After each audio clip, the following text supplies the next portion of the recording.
Good evening. Welcome to the Brattleboro Selectboard meeting of Tuesday, October 1st. We convened at 5:15 for an executive session, and at that time I asked John whether this meeting was properly warned, and he said... Yes, Daniel, it was. That's great.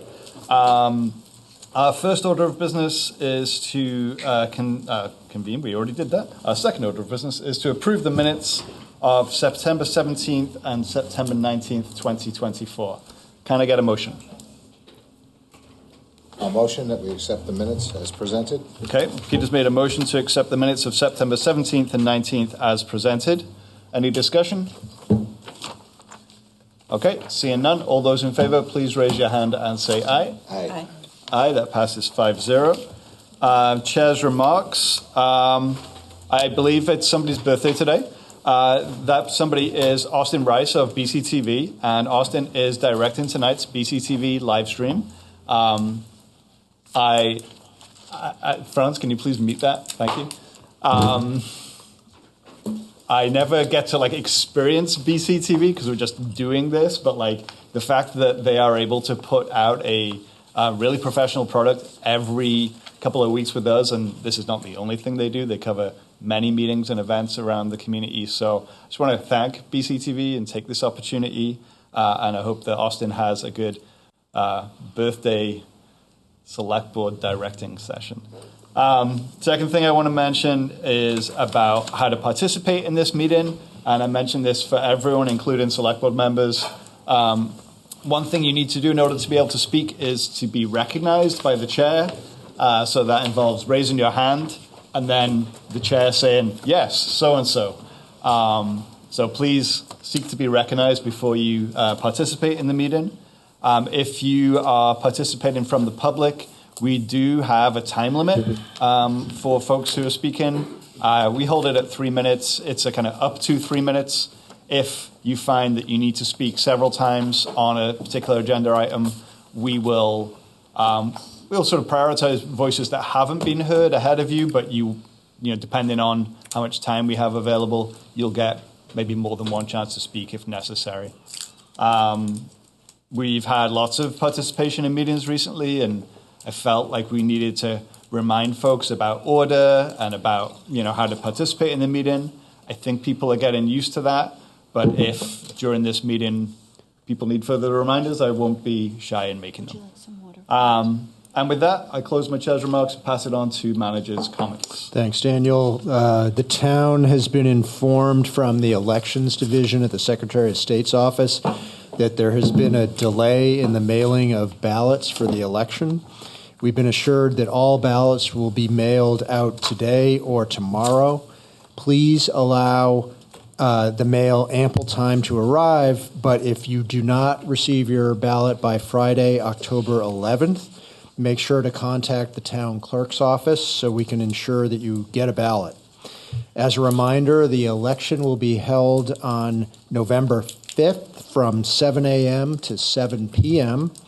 If you plan to vote in person, we encourage you to bring the ballot that was mailed to you. The Human Services Review Committee is seeking applications from organizations focused on meeting the concerns facing our community. Applications are due on Wednesday, October 23rd. Please visit brattleboro.gov to download the application, instructions, and guidelines for applying.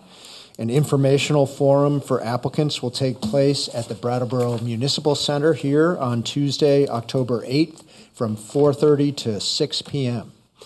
And finally, I want to congratulate Library Director Star Latronica and her team on being offered a nearly $1.5 million grant for improvements to the library. The Vermont Department of Libraries announced U.S. Treasury Capital Projects Funds grants today, and Brattleboro was one of 11 recipients statewide in a highly competitive grant process. STAR will be providing information on this to the board at your next meeting. So, cool. That's great. That's it. Thanks, John. Good news. Next up, we got select board comments and or committee reports.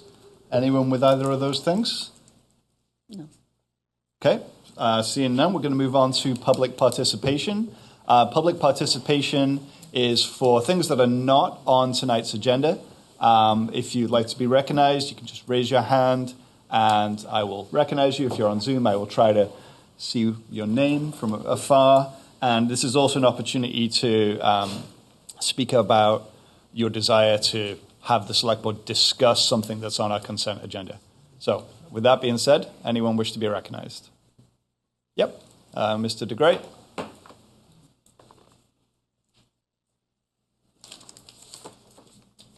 Dick DeGray, Brattleboro. Unfortunately, I was unable to attend the last meeting, not the Thursday meeting, and obviously the more important one was on Tuesday for me. I have a few questions for you, and if you could answer them, and then I may have a follow-up. How many police officers do we presently have active at this point? How many are actually here that have passed, but in training, but not official police officers yet? And then would be, what's the number we need to get to get to 27? Okay, John? I think it'd be great if, Dick, if you want to give the chief a call, she could provide all that info for you. I don't have it right here today at the top of my tongue here, but you can check in with Chief Hardy tomorrow. Thank you. Great, thanks. Other members of the public who wish to speak? Ms. O'Connor?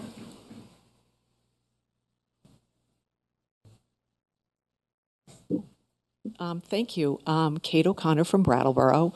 And I just want to urge you folks to re-examine the budget process that you're going to use to put together our next budget.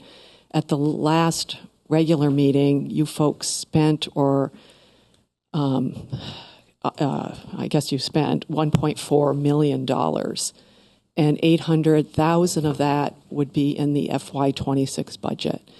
And I think that's a really serious thing to do. It's going to me, mean big decisions that you're going to have to make this town affordable for the taxpayers and the renters. And it could have long-term implications on our financial health in this community. So I think that you need a thorough and thoughtful process, and I hope that you'll really, really re-examine how you're going to develop this budget. I also think that, and I've said this before, that a focus group is not the way to put a budget together. And I particularly think it's not the way now, given that we're already $800,000. You spent $800,000 and you haven't even seen the FY26 budget. So I really, really hope you'll rethink it, how you're going to do it, because I think there's implications for our town that really need to be discussed. And if you don't understand budgeting, please don't just accept what you're given. Really think and ask questions. So I just think a thorough discussion about the budget needs to happen. So thank you. Okay, thank you. Anyone else? Okay, seeing none, we'll move on. We have somebody on the Zoom. It's Christina's iPhone. Christina, you're recognized? Hello. Oh, wait. If you could just introduce yourself. Thank you. Okay. There's my face. I'm Christina Shea-Anye, District 8 RTM.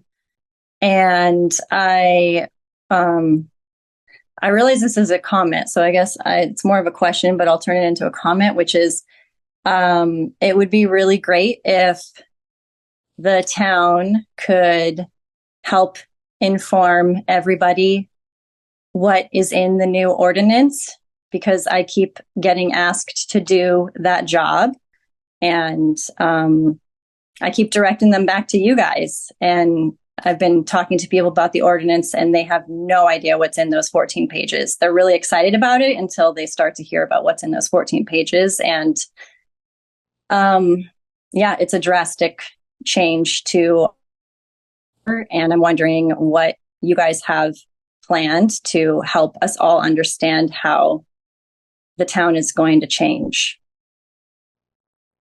Okay, thank you, Christina. Anyone else? Okay, seeing none, we're going to move on to the consent agenda. John, would you mind walking us through it? Absolutely.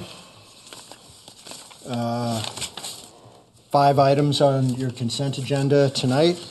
If you approve this agenda, you'll be accepting the award of a $325,000 grant from FEMA's Hazard Mitigation Grant Program to replace a retaining wall along the western side of William Street, just southwest of the Vermont Country Deli, to allow rebuilding of the roadway and protection of the water and sewer lines in that area. You'll be awarding the FY25 winter sand bid to the low bidder, Zaluzny Excavating, at $18.40 per cubic yard delivered and $14 per cubic yard picked up. You'll be authorizing the Department of Public Works to accept just over $31,000 from VTrans for the FY25 Municipal Roads Grant-in-Aide program to support implementation of best management practices on town roads. You will be awarding the Abbott Road Stormwater Improvement Project on 1,000 feet of that road to low bidder Belco Excavating for $20,700. And finally, you'll be ratifying a parade permit request from St. Michael's Catholic Church for a St. Michael's procession that was held on Sunday, September 29th. Great. Thank you, John. Can I get a motion? I'll motion that we accept the consent agenda as presented. Okay, Peter's made a motion to accept the consent agenda as presented. Are we ready for that? Okay. All those in favor, please raise your hand and say aye. Aye. Aye. Aye. That passes 5-0. Okay. Board, I'm going to ask you to consider a change to our agenda. We have a presentation tonight from folks that have traveled here for a little bit of a distance, and this is about the pool project. Sorry, I should have been clear. I'm going to ask for your consent to move that to our first item, and then the agenda will continue as normal. So after that, we would have the consideration of an acceptable community conduct campaign, and then the housing plan. So, board, looking for your consent with that. Okay, seems like I have it. So we are going to reorder the agenda. So the first item of business tonight is the Living Memorial Park Pool Project. Lots of P's there. Mm-hmm. And we have Carol and a gentleman whose name I do not have in my head, but I do appreciate you coming. Certainly. And I hope you appreciate getting bumped up in the agenda. Absolutely. Great. Absolutely. Thank you. So, Carol and John, we are ready for your presentation. All right. Well, first of all, thank you for that consideration on the movement and the agenda, as John has traveled from out of town. The majority of this presentation is going to be put forward by John from NCA, but first I'd like to take you a little bit down memory lane as to how and why we're sitting here this evening. Just to give you a brief history, in the 2023 representative town meeting, $50,000 was approved to do a feasibility study on the Living Memorial Park pool. In August of 23, the board awarded a contract to NCA, Northeast Collaborative Architects, to conduct the feasibility study. I don't want to take a lot of John's thunder, but I do want to, make a couple points before I hand the mic over to him. We asked NCA to do an evaluation of the pool and the bathhouse at Living Memorial Park, including the conditions.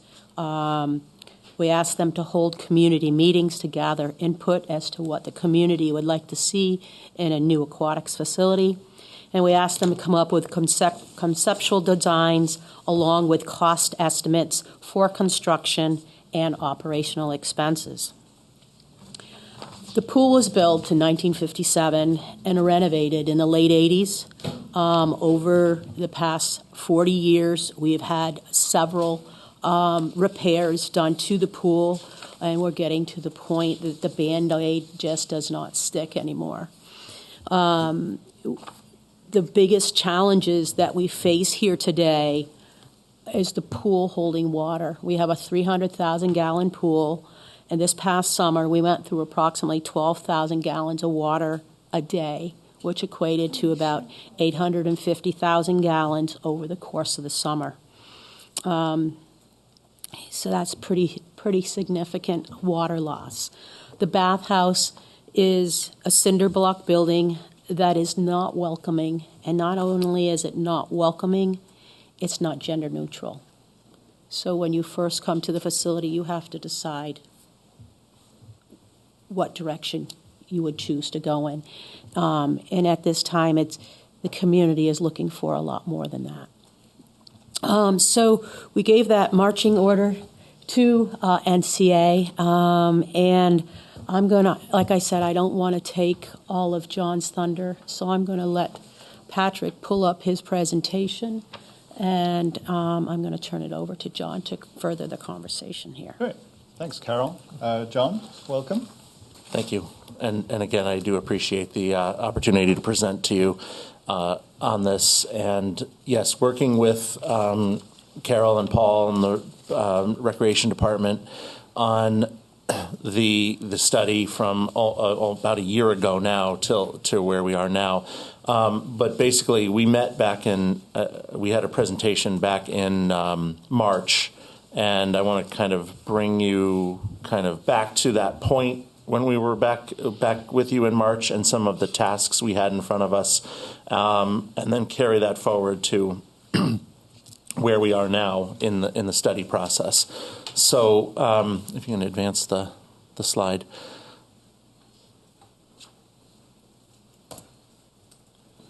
Come on, you. Okay, so overall, this is a progress update. We wanted to be able to share with you again where we are in the process. So we have the key objectives that we left with from the March 21st meeting. We'll do a review of the conceptual design options so that you can go back and see, like, okay, what were they, what did they entail, and how much, what did we have for construction costs for each one. We did then, the next step was to re-engage the public, as you'll see, but basically we did a session, an in-person session on June 25th at the pool, so that way anybody who was interested could come. And then we did a follow-up online survey, and we'll share the results of that online survey because the survey did ask specific questions. And then we'll look some more at some of the costs and considerations of where we are now, and then our next step is to finalize the study and be able to then that allows you to be able to have a document in front of you that you can use for budgeting purposes. So with that, on the next slide, the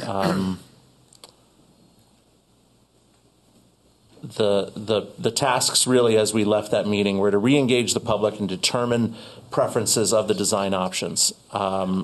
We also went through a breakdown of amenities costs. So we were tasked with, like, what are the base construction of the pool and the pool house, but then what are some of the other amenities that might be alternates if we say we think we can afford a certain part of the project, what are the needs versus what are the wants, kind of. So that there's a breakdown now of those.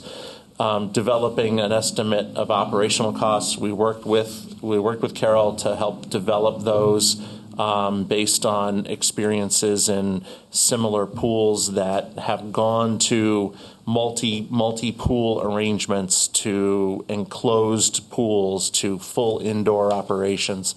We wanted to take a look at what would be the operational impacts beyond just the construction dollars. And then that public input session on June 25th at the pool, then the follow-up survey, and then the survey did a couple things. It differentiated between Brattleboro residents and non-Brattleboro residents, so that way we'd have an understanding of is there a major difference? Are the results similar? And then we were asked to present those results, which we're doing this evening. So go ahead. So the key priorities, again, Carol touched on some of them, and I want to just keep them as a high point. The basics, the pool that doesn't leak, that doesn't have cracking or heaving of the deck. That was certainly most important coming forward. But But we also, in the earlier survey that we did before the last meeting, we looked at what were some of the things people wanted: a longer season or a year-round operation, flexibility with the pool, a lap pool, and then other play areas, other areas for lessons or camp groups to meet while you're still having families there to swim. The gender-neutral changing areas, that was something Carol mentioned earlier, and a major focus of what the community wanted out of a transformed facility. Zero depth entry is very nice. It really has been a great thing with certain communities, and that you can just walk into the pool and you can have parents with small children at certain parts. You can have slightly older kids further down that long slope, and then you can then transition into the full pool areas or lap pool areas. And then unique to this, certainly having a facility that had a community room and also that has some the spaces required by the ski area. So that is a unique feature in a pool house, having an area dedicated to the ski area operations. So, and then the aging population, classes and fitness and therapy opportunities. So, go ahead. So the overview of the pool options. Option one was one main pool. That was to provide the main pool basically is almost an L shape, but there's a narrow neck between a 6-lane lap pool and then a zero depth entry area that transitions down to about 3.5 feet. In this case, it had a splash pad amenity. It had a dual slide amenity. The slide run out was separate from the pool. So those amenities are priced separately. I know it's kind of hard to see on the right, but basically this option brought us to between 625 or 6.25 to 6.75 million for the entire pool and pool house in this first option. And then I can't see that. I wonder, is this available as a printout for folks in the room? I know it's not in the memo. That is. Yeah. I do believe we could make copies of the memo for sure. It's certainly available online. It's certainly right? available online. If you go to brattleboro.gov and you click on Recreation and Parks, and then you click on Pool Project, all these options are laid out there with all of the breakdown of the pricing. I appreciate the work, I can't see it. Yeah. It's on, Right. maybe a copy of page 41 of 75. Has the prices. And there should be paper copies of the meeting materials available over there, Patrick, right? No, sir. No? Would you mind? Sure. Thanks. Yeah, I know. Yes, Dick, go ahead. We're gonna go right back to the presentation after this. We're not going to be interrupting like this because The reason I want to ask this question is the number that was just quoted is not the number on option one. I think you quoted 6.2 million. 6.2 to 6.75 to 6.75. And 6,750. Is that with all? I was just wondering why That's you the said upper end of that scale. 6.2. The number you have here is 6. Yes, I think 6, John 7, said. So it was. Well, we're on option 2 now, but if we were looking at option 1, I think the range Maybe was that's 6.2 to 6.75, and so the memo speaks to the upper number, as I understand it. And when we get settled in a second, maybe we can answer these questions. And maybe, John, as you're walking through the presentation, if you could call out those numbers for us, that'd be great. Okay. Thanks so much, Patrick. Appreciate it.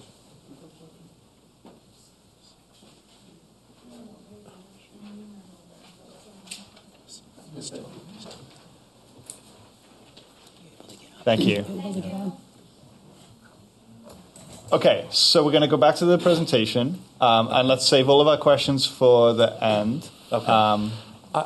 So I can't read the numbers either myself, so I was just going to look them up. So I'll But defer the memo on mention. page 41. The memo should does match have the slides, numbers. so I'll just say that. Carol has that. Okay. Thanks. That page. Okay. Yep. All right. Thank you.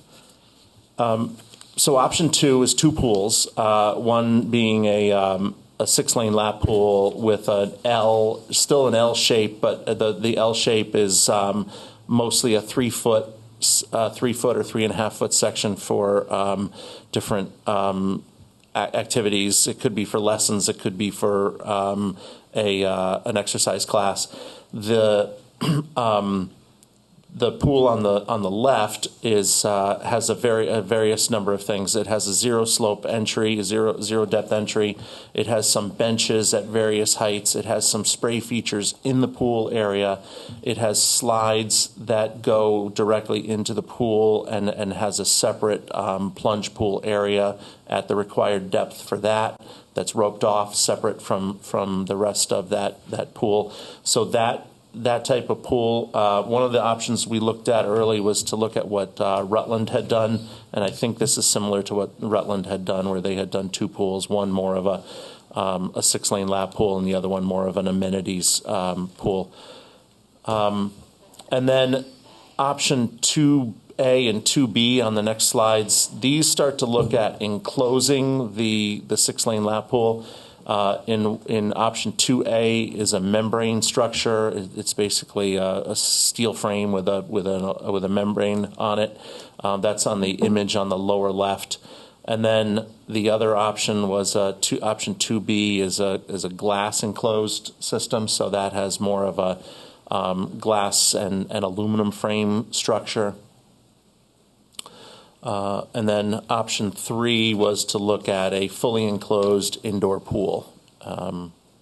And basically you have the various changes in those options. So those options were presented at the session on June 25th. There was a lot of feedback. I think the next slide actually starts to get into the initial session. So there was a variety of feedback on all those. I think we had about 20 people in attendance. It was nice to have people who had just kind of come over from the pool, and you could see what you had as an existing condition, and then look at the boards and kind of get a sense of what did you like, what didn't you like. We got a lot of that feedback that day gravitated towards the middle options. So option 2 with 2 pools, or options 2A and 2B with the enclosures. We had one person who said we should never do just one pool, and we had one person who said we should never do an indoor pool. So at least we those kind of options 1 and 3 started to pull to the sides a little bit, and that was reinforced in the online survey, as we'll see in a minute. But if you want to go to the next slide. So the online survey asked, are you a Brattleboro resident? And we had just over 82% Brattleboro residents, and we had almost 18% that they were not. There were 260 respondents to the survey, so that was a nice sampling. As we look at the next slide, we see how the results shaked out. This is there's more of an explanation about what this chart means, but this is the score that each option had. So actually the higher the score, the more it was valued by those who were voting. It's kind of the inverse of the rank. So option 2A was preferred. Option 2B was also a strong candidate. If you take the 2 of those together, they really were a pretty robust sampling of what people preferred. John, can I just interrupt you for a second? Can you say what options 2A and 2B are? So option 2A and 2B are the enclosed options. So option 2A was the membrane enclosed option. Option 2B was the glass, more glass enclosed option. And option 2? Option 2 is the 2 pools outdoor. Option 1 was the 1 pool outdoor. Option 3 was an entirely indoor building. Thank you. I won't interrupt anymore. Oh, no, that makes, that makes, certainly. This is, by looking at, if you want to really see now, on the right-hand column, the average rank of each option is listed on the right. So that means that of all the people who responded, option 2A was just over 2. In other words, some people had it as 1, some people had it as 3, but the average rank of option 2A was 2, which is highly preferential. 2B was the other enclosed option was the 2.18, and then the option 2 was the 2.81, if I can barely read those numbers. I am going to interrupt again. Yeah. So at the point when this data, when these options were presented to the public, did they also know how much they cost? They did, yes. Thank you. Yes. Yeah. So basically, they had the slides that you just saw that described each option were what they were voting on. Got it. You were voting on the number of pools, the way they were arranged in the plan, and the images that went with them, and it had the list of costs, both the base costs, amenities costs, and the total overall construction cost. Okay. And also on each of those was the annual operational costs as well, so that they saw the full picture. Mm-hmm. So just to compare the Brattleboro resident results with the non-resident results, these are now listed by order of preference. So you'll see that the non-residents, even though there were only 18% of the respondents, the non-residents voted more strongly for indoor options. So the option 2A had a higher rank. That was the option to enclose the pool with a membrane structure.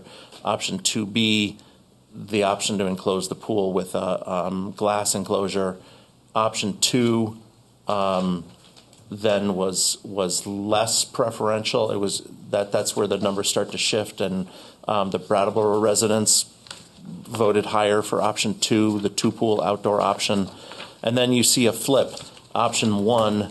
Brattleboro residents, their fourth preference was option 1, which was the single outdoor pool. But you can see the non-residents voted in the 4th place for the option 3, which was the fully indoor pool.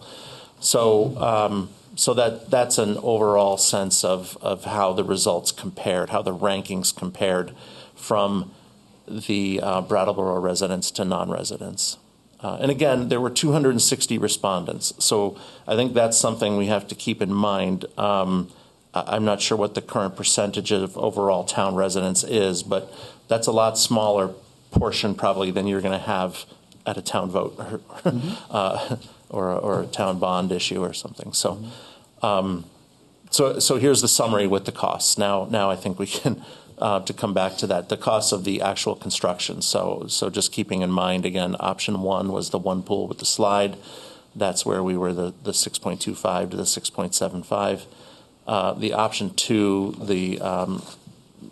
that 2 pool option outdoors. So both of those outdoor options are really within one overall range.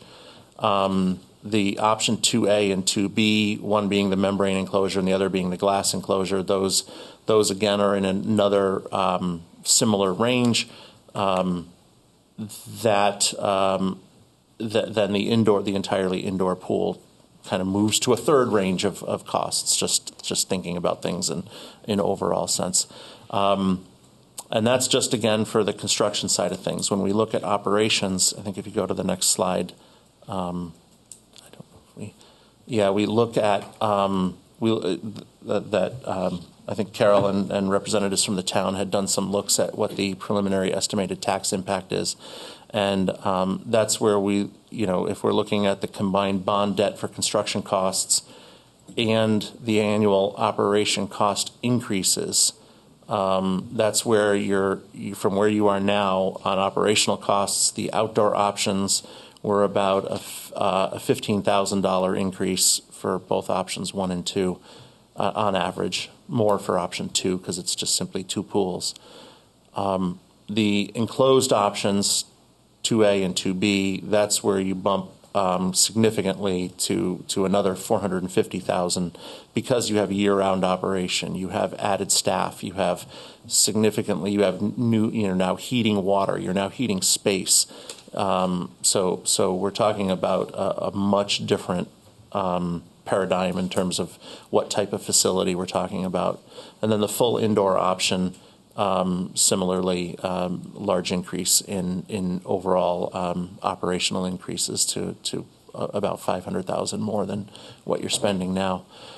So looking at that in sum, that's where the tax impacts per 100,000. The outdoor options were in a range of $30 to $48, basically from a lower interest rate bond to shorter terms in terms of years on the note. So the enclosed options ranging from $79 to $110, and then the indoor options from $100 to $134. So if we look now at, I think the next slide has some information on some other things we wanted to just mention, the logistics, other logistics and considerations to think about. That parking lot right now serves the pool quite well during the summer, along with other recreational amenities and softball games, and then in the wintertime it serves the ski hill. To think about how we would then increase parking for a year-round operation of the pool becomes a big challenge. There are limited other winter parking options. There just isn't the amount of potential street parking or other things just simply because of snow. It becomes far less convenient to walk from another parking lot, whether it be from the skating rink if that was open or the other lot closer to Route 9. There are just a lot of things to consider as far as parking goes. The pool house itself, one of the things that could be done is that the pool house configuration was a little larger in options 2A and 2B, the enclosed options. That's because we were looking at putting in a built-in heating plant and configuring the building for heat. So one of the things you could consider is, if you were to consider just for now going with option 2, the 2-pool option, and then possibly sizing the pool house like you were doing options 2A and 2B. For not a lot more, you could consider that as an option to say, okay, we're going to build the pool house to kind of future-proof our needs, and then we could feasibly come in and close the pool at a later date if that demand for year-round use still works. One other consideration to think about, and unfortunately the timing of this, 3 weeks ago I would have told you that isn't it great? We're going to see reductions in escalation, but today I can't say that anymore. The construction escalations were starting to come down because of reduced interest rates and lower fuel costs, and the bidding climate was starting to get a little more competitive again, and so most contractors were looking at scaling back from kind of 5 or 6% escalations to 3.5% to 4.5% escalations. So there should be still, as long as some things in the world hold steady, there should be a reduction in escalation for the next year or year and a half. But to be safe, I think it's still, in other words, if you were to, all these numbers were escalated out to fiscal year of 26, I think. Yes. So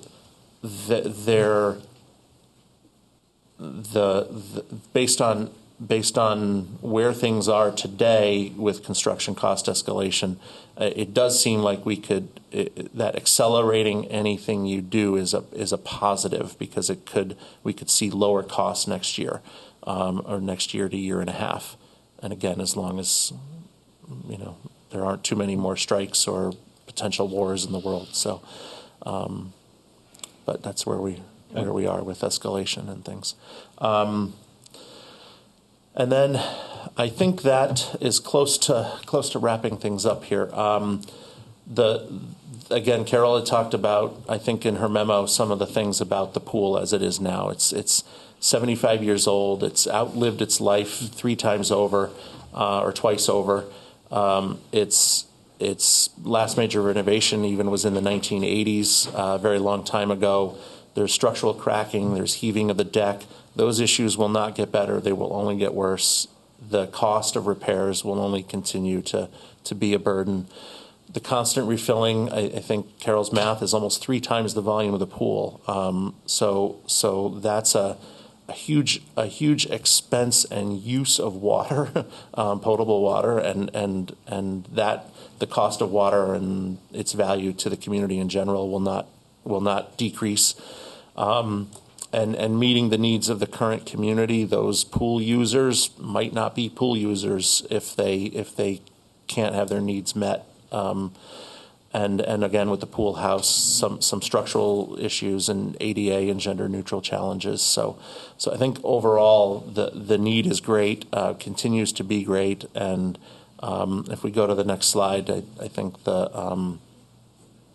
we had talked about some of the key things about attraction to the community, the programmatic expansion, being used for all ages and abilities, and revenue opportunities, all these things that any of these new pool options are gonna have. But I just highlighted the other two, the reasonable expectations for this community and the responsible expenditure. That's, I think, where we are with the study, is bringing everything together and saying, these are the options, this is what the community has said, as select as it is. We want to be able to work with Carol to wrap up the study and have it be a strong document that you can use to put forward in the future. Great. So thank you. Thank you, John. Appreciate that. And John, I think you also want to make a short presentation from the memo? Sure. I just let the board know that Patrick did a nice supplemental memo with this, just drawing your attention to the fact that we have another significant facility in town that was also built in the 1950s, and that is the DPW barn on Fairgrounds Road.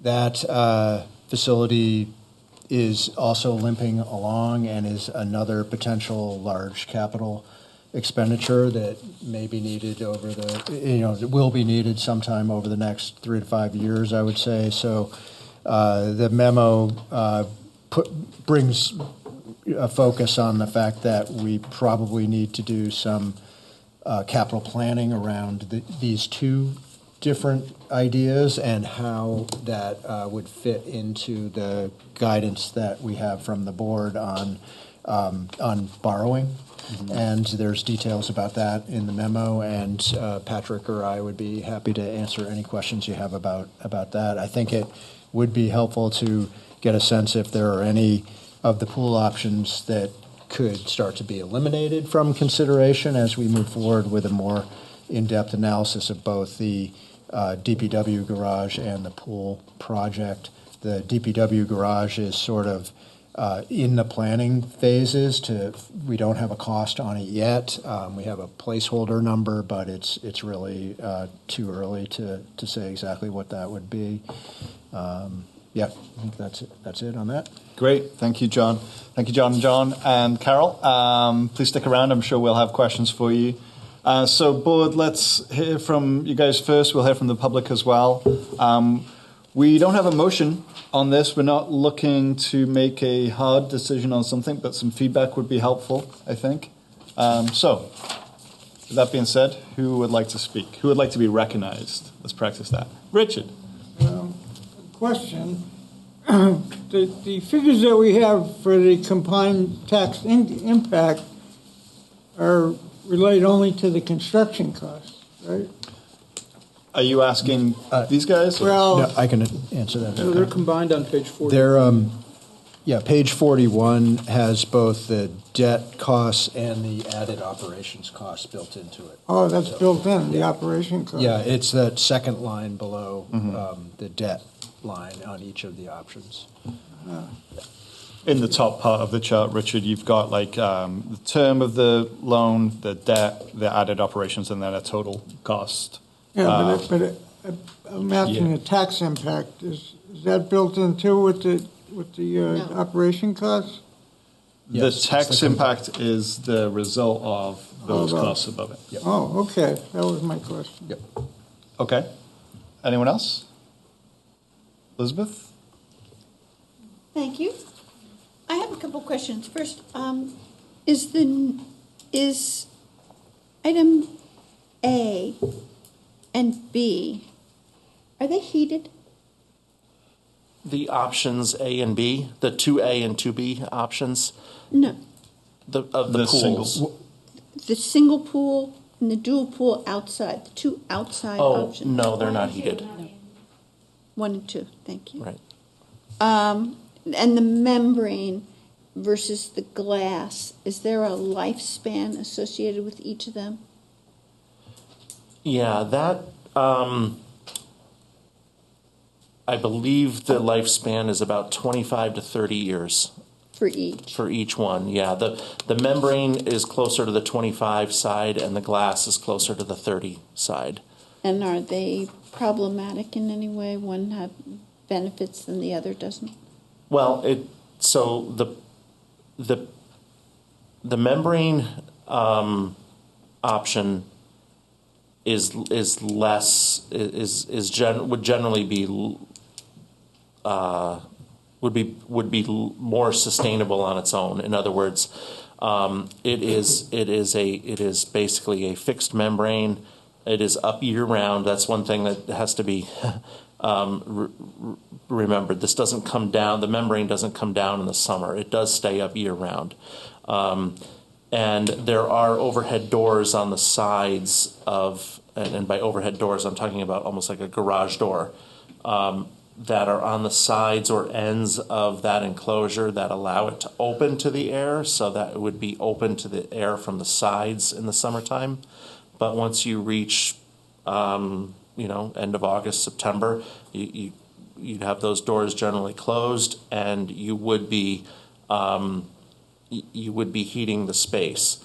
The glass enclosed option would, for the vast majority of those, have sections of those, the roof panels that slide open and closed on a mechanical system.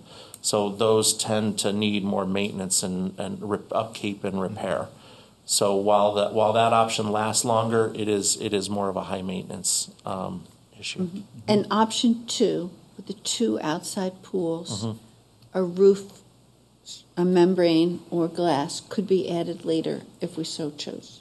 It could, based on the way we configured things in the plan. Yes, you could do that. You could.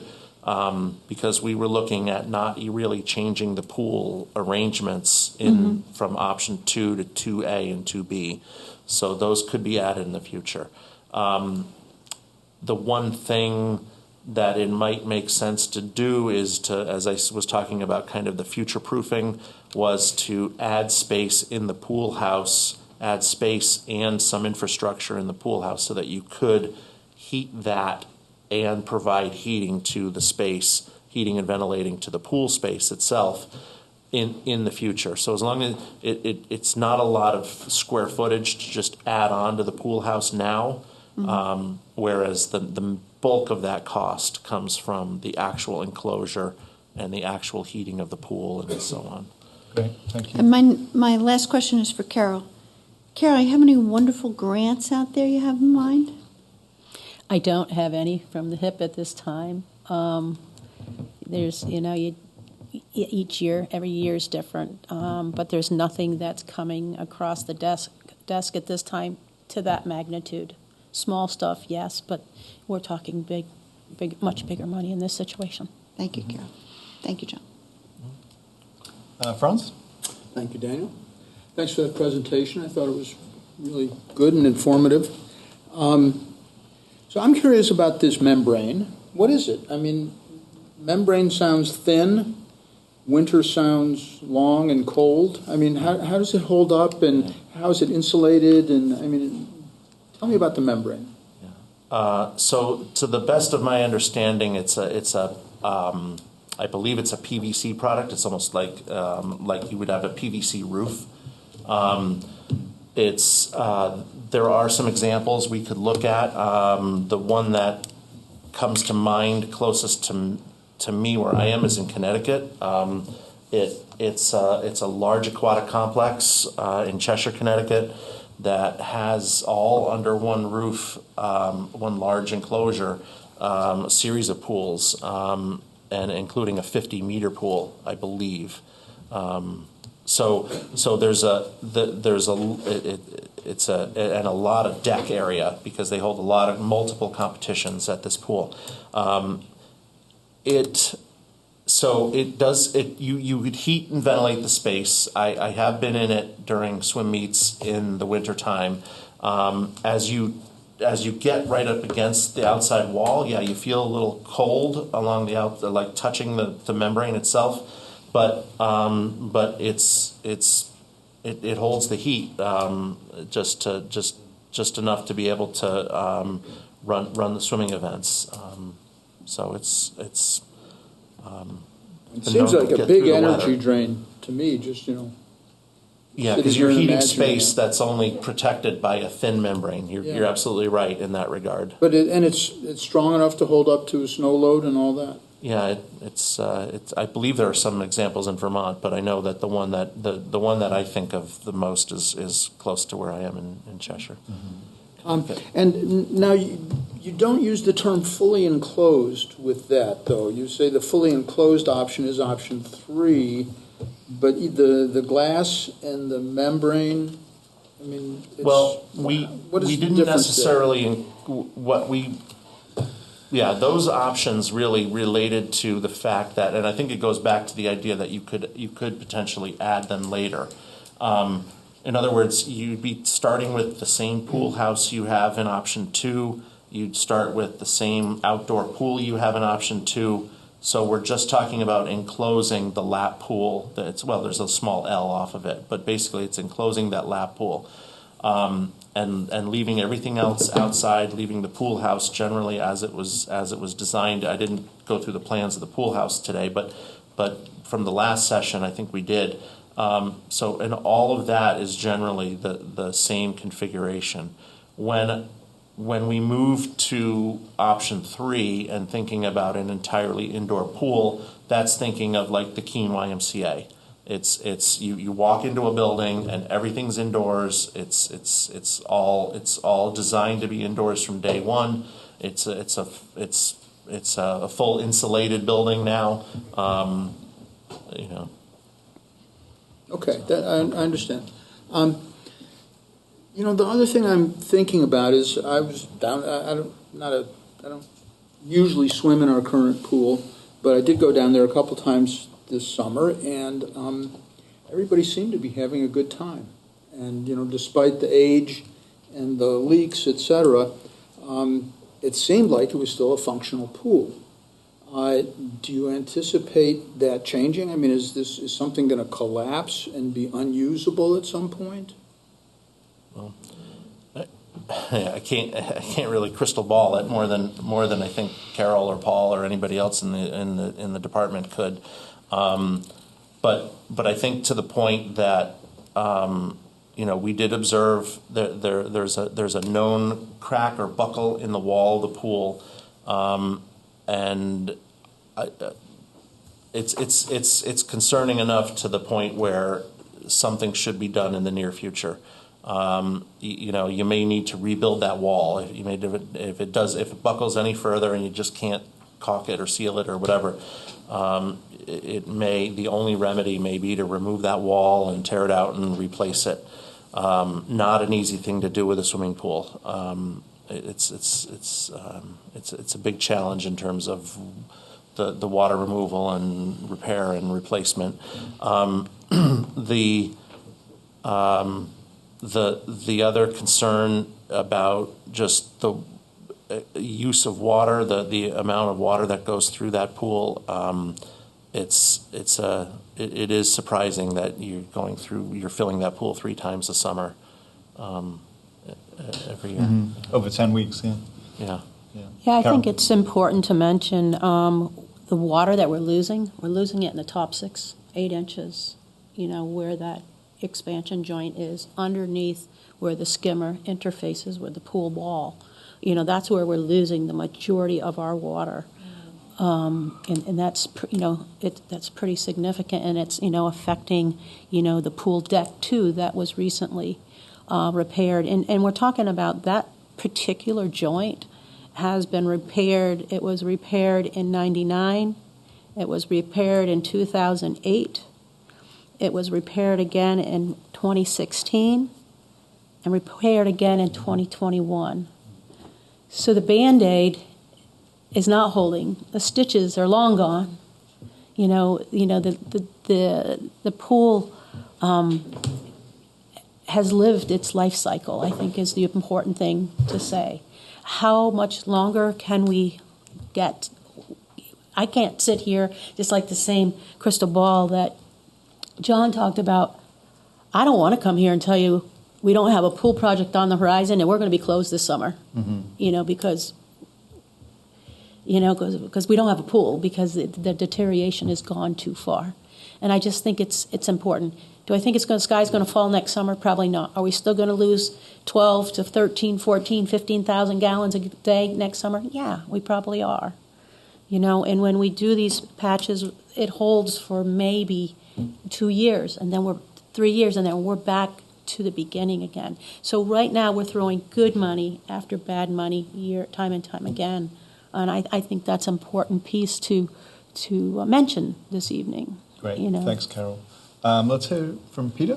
Yeah, I kind of remember when this started to get thrown around a little bit, and I was reminded that a lot of our community members sort of that pool is the way they sort of vacation for those people who might not be able to afford to get away. So, kind of as we're thinking about which option to choose and which project that we want to go, I think we have to go ahead with something in order to give this community that option and that outlet. And of course, and if we can improve on it, I think that we'll have more people utilizing the pool and have a better vibe going. But yeah, I just kind of wanted to kind of remind everybody that, even though Franz said I also have not used the pool, but I recognize what it means to a large segment of this community, and I don't want us to ever kind of lose sight of that.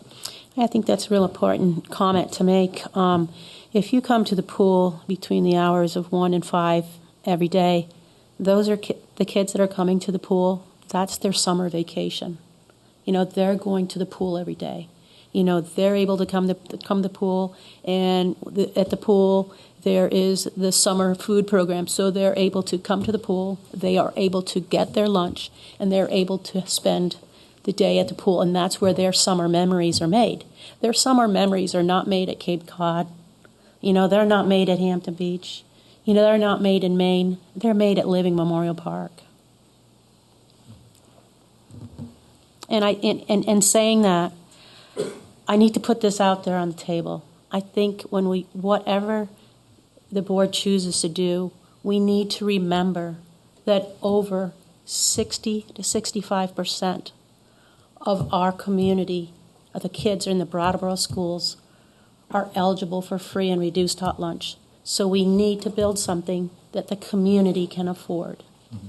And I think, I have had, when we had these community sessions, I can't tell you how many hands went on my back and said, Carol, please don't build something that I can't afford.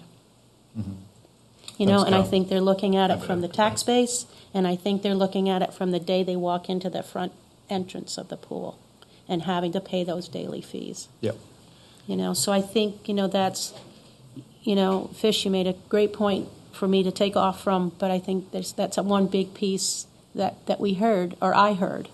And I heard that when we didn't have our community engagement sessions. I heard that all summer long. Mm-hmm. Thank you.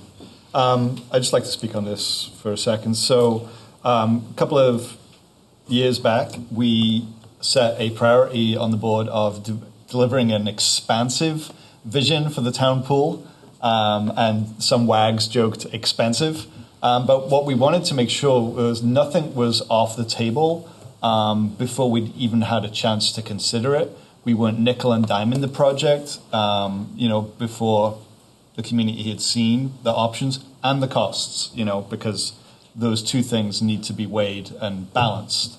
I think we need to invest in quality of life in this community, and this is a major investment in quality of life for decades to come. We have been so lucky to get as many decades as we have out of our current pool, and as we've been told, it's really, limping along. I think whatever the whole town decides to do, because this will be a bond vote, and I would say that this should be a bond vote of the whole town, not just representative town meeting.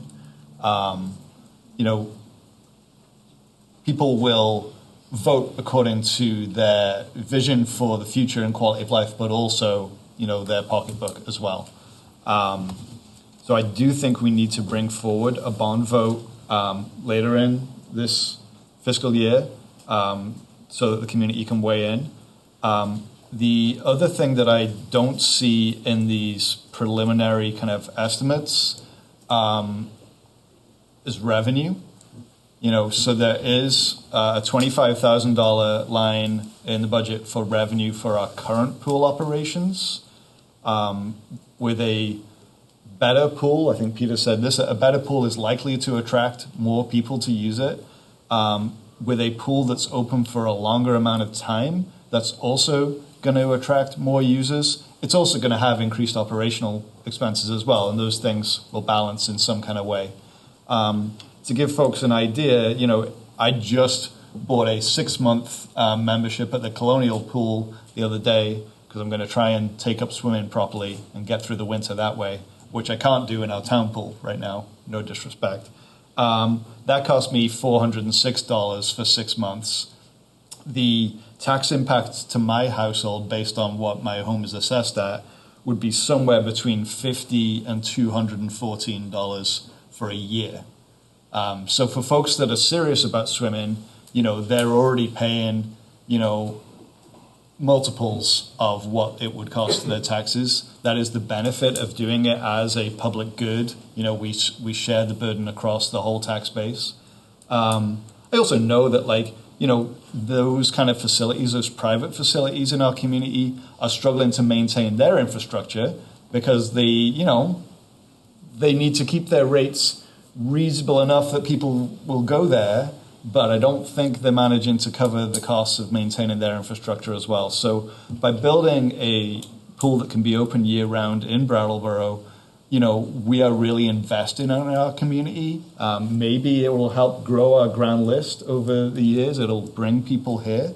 It will help keep young families happy here. It'll keep people of all ages happy and healthy. And so I think that it's really important that we allow this project to move forward a little bit further and that we get to a point where we can at least present some options and make a decision on which we're going to present as a bond vote. Whether the bond vote passes or fails will be another story. We should be prepared for, what if it passes? Can we really afford that, right? But I do think that it's important for us to bring forward this kind of vision, and I'm excited about it. Elizabeth. I just wanted to mention, I think people have said it, but not explicitly, the environmental sustainability of the value of the water. And just the constant replacement is not only a cost for us, but it's an environmental factor. Yes. So I really don't think we have the luxury of waiting. We just need to examine these options more carefully. Just out of curiosity, what does a gallon of water cost from the town of Brattleboro? Patrick? We can find that We'll get information that. for you. Yeah.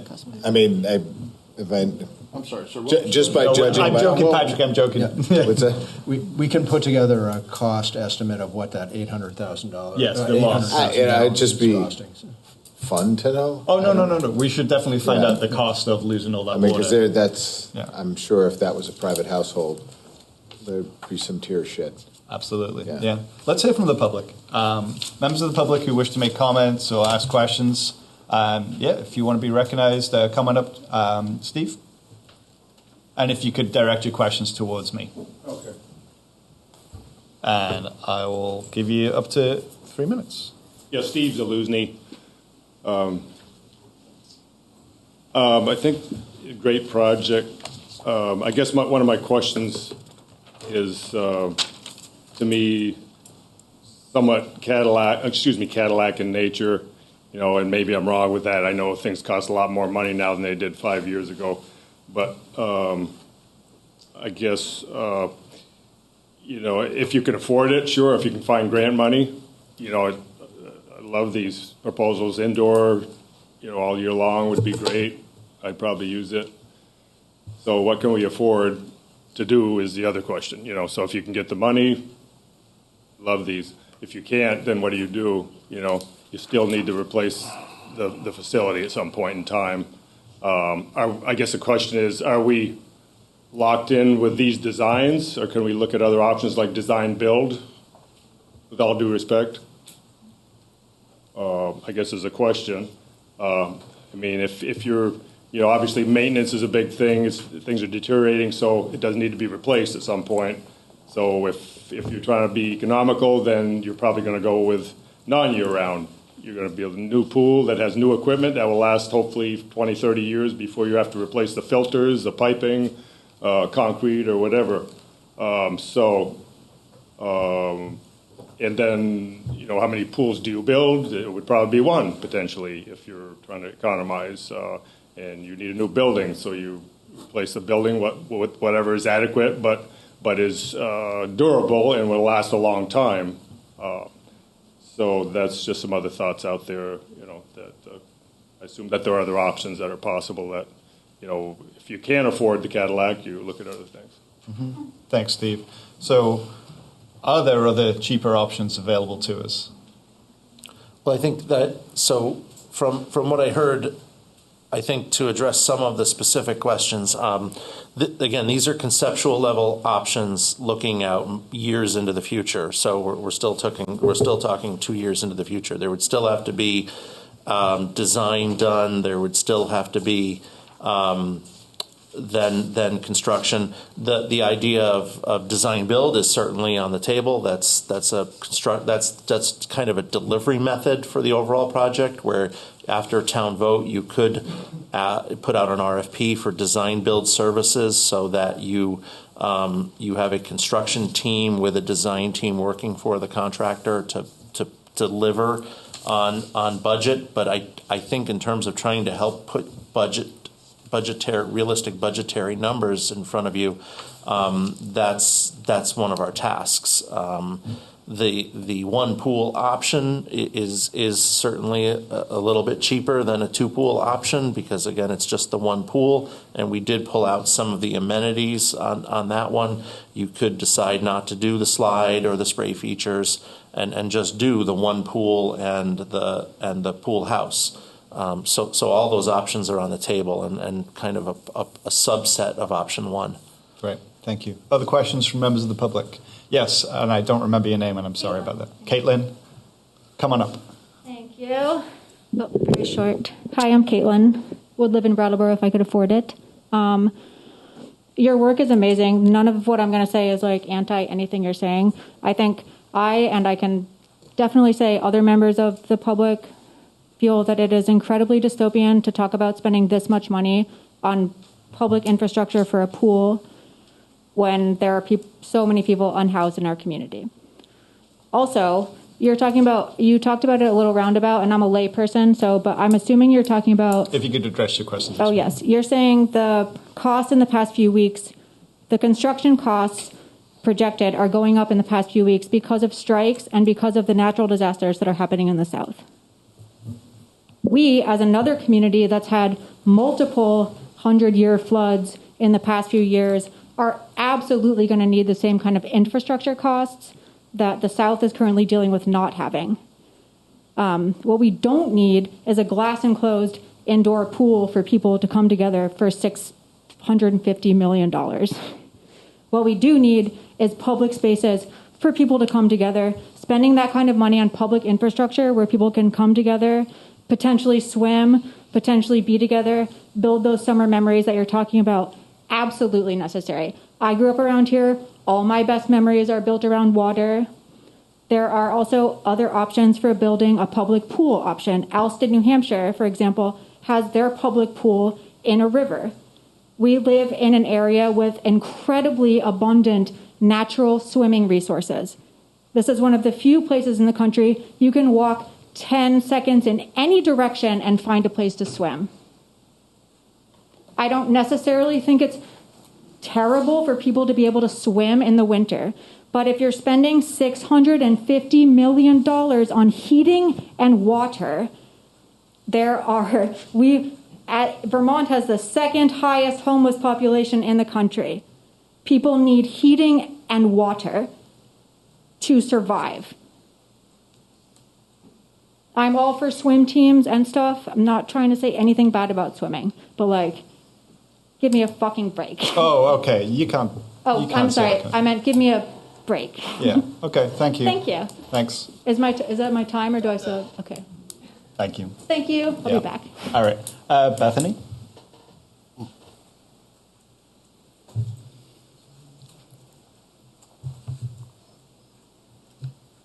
Hi. Hi, Bethany. There's always that little delay when shooting. Hi, I'm Bethany Ranquist, Brattleboro, lifelong resident. My comment is going to sound very different than the previous one, but I just wanted to say that I'm really enjoying this entire conversation and discussion. And I have a couple points. I'm just going to cruise through them. First of all, I really want to give a huge shout out to Carol, who I have worked with quite a bit in the past, but I am always so deeply impressed by the amount of effort and work that she puts in to every project that she takes on. And I also really value that not only is she thinking about things like the cost of the pool and the, effect on the town, but also hearing that she acknowledges that the pool is such an essential place for so many of our youth in the summertime, and that they go and they get their meals and then they go to the pool. I've been there. I witness it. It's 100% accurate that is, for many kids, that's where they spend their afternoon while their families are working, or just to get out of their houses in the summertime.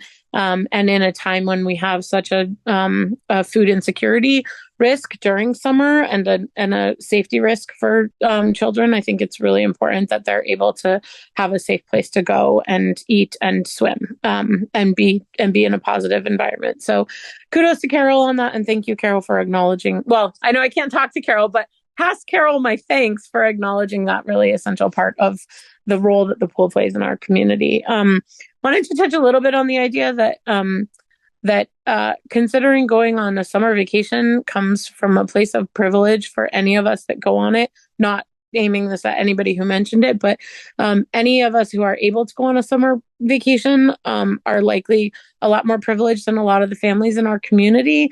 And I don't say that in a way to make anybody feel bad, but I also want to recognize that many of our families, as was stated, are only able to go to the pool in Brattleboro. And so having that resource is so essential for childhood and for families in our community who are not able to go, very far out of here at all. To the idea of swimming elsewhere, I take my kids all the time swimming elsewhere, but many people who don't have swimming ability need to go to a place where there are lifeguards, which our pool has. Most of our rivers and lakes don't have that, and also require more transportation to get there. The town bus goes right to the park. So that accessibility wise for many of our low income families is really important.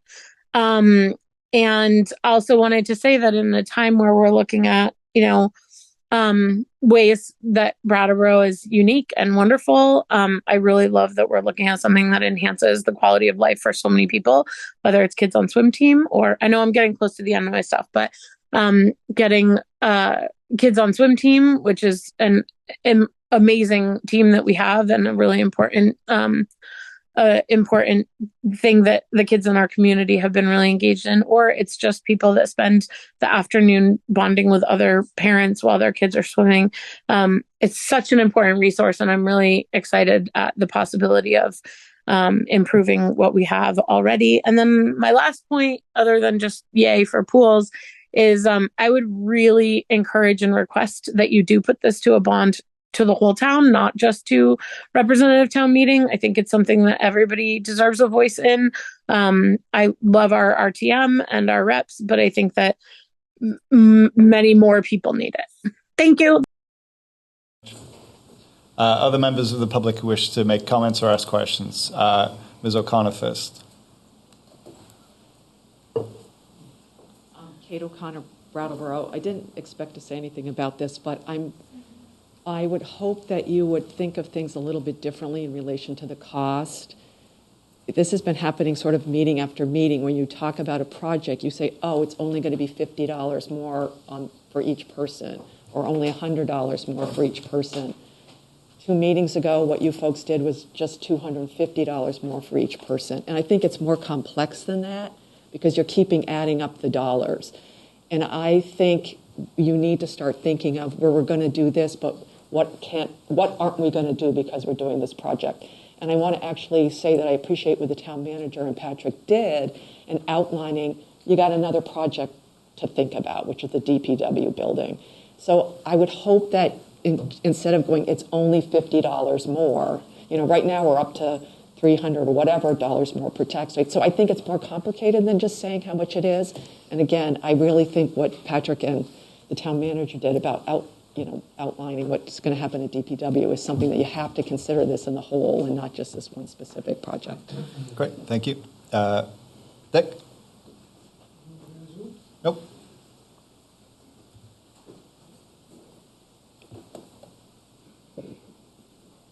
The bigger people are at the mic. Dick DeGray, Brattleboro. Carol, the pool opens roughly June 20th and closes around August 15th. I don't think that's 10 weeks. One of the things that, as a board member, I had always been advocating for the pool to be open a lot longer. Because just because the students are not at school, there are adults. The chairman just said that he just got a membership to swim all winter. And closing in August, and Carol's response was that we can't find lifeguards. And I'm not a supporter of something that's going to be open 8 weeks. Here it says 10. And the board should be pushing back and saying, if we're going to spend $7 million, we should be open a heck of a lot longer than 8 weeks. Mm-hmm. And again, I'm really concerned about that. The other thing, which I agree with a town bond vote, but I think you should do a town-wide survey, send it out to get feedback from the town. 255 people is less than 1% of the 12,000 people that we have. And so if you send it out, do you support having a pool? Yes or no? Here are the options and what their costs are, and then just send them this and have them send it back. At least that's going to give you some feedback as to what maybe the public wants the membrane issue, or maybe they want a issue, or maybe they don't want it at all. But I strongly encourage you to send out a survey to the town and not go by the minimal people that actually use the pool, because the majority of the people don't use the pool. They're going to be paying for the pool. And I think that's important. And I also truly believe that you need to make sure that this pool stays open a lot longer than what it's staying open now, and not accepting the excuse that we can't find lifeguards to keep the pool open longer. Thank you. Other members of the public who wish to speak? Mr. Sprite. Fritz Sprite, District 9 Rep. I guess I would like to reiterate, in a sense, something that I've said a couple times before, and that is that I would like to heartily encourage the town to give everybody as many reasonable recreation opportunities as possible, and in that sense, I would support maintaining any of our infrastructure for recreation, or as well as the other infrastructure that we depend on. I would also encourage the board to actively seek out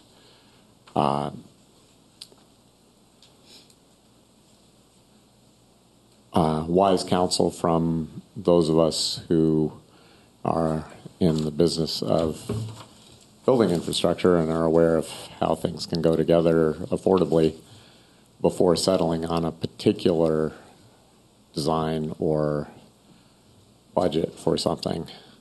I see many occasions where we spend a lot more than necessary to get a particular result. We have had situations where volunteers have provided like lighting for softball parks, which then got replaced for some reason.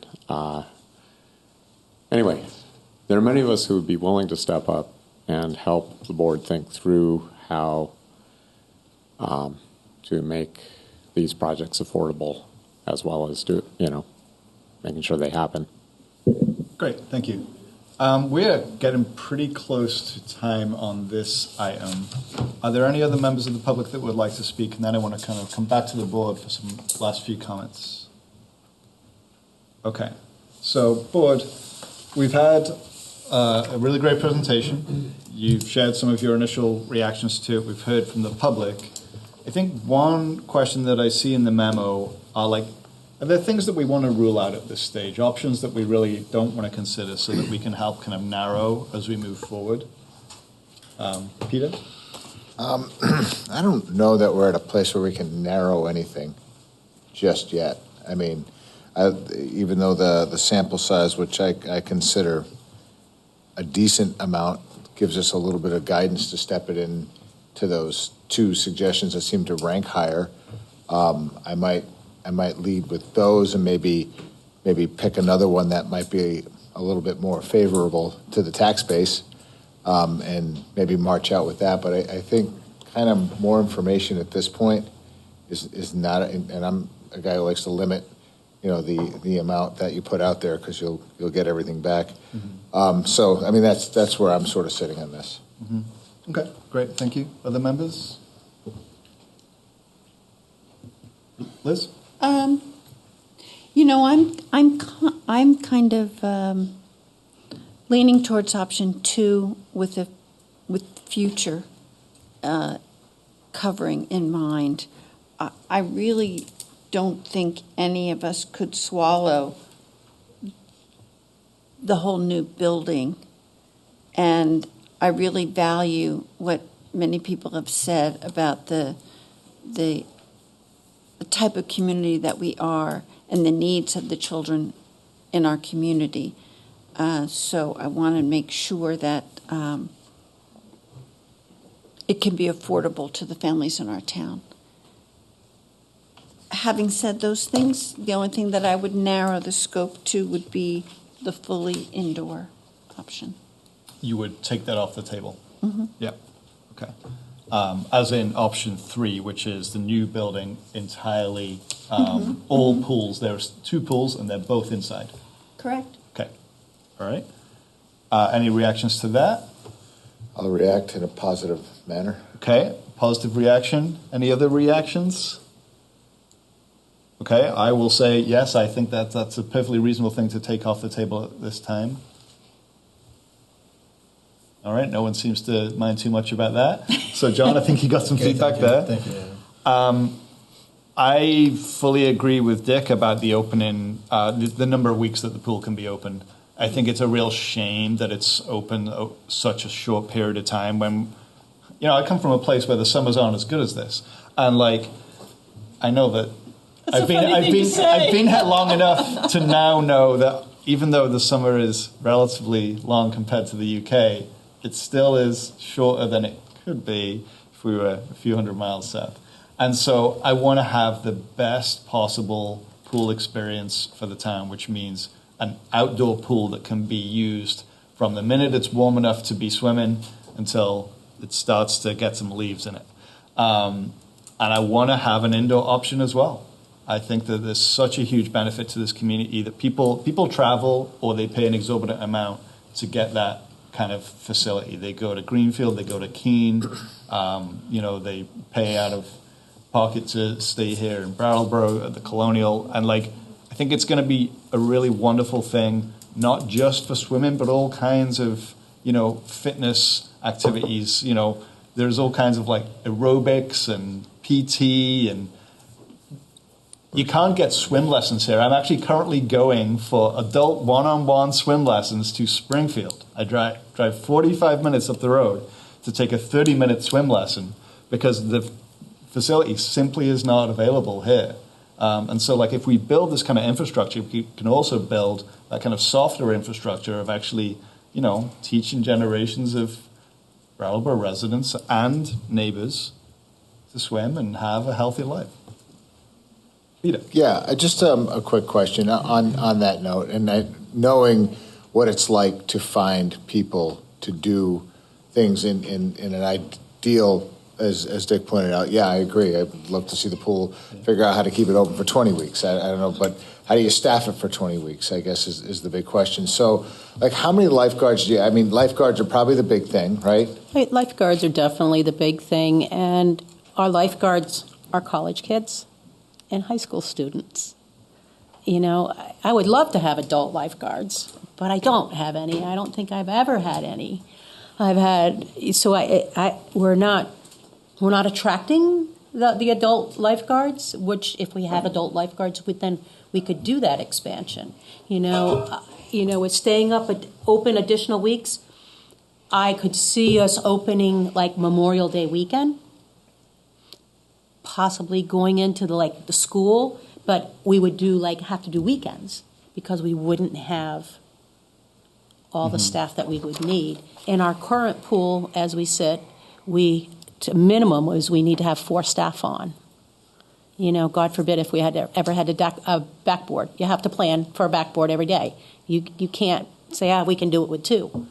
There's nobody in this room wants a backboard with only 2 people, so you always have to plan for that. But to have 4 staff on, that's the challenge. That is the challenge of staffing.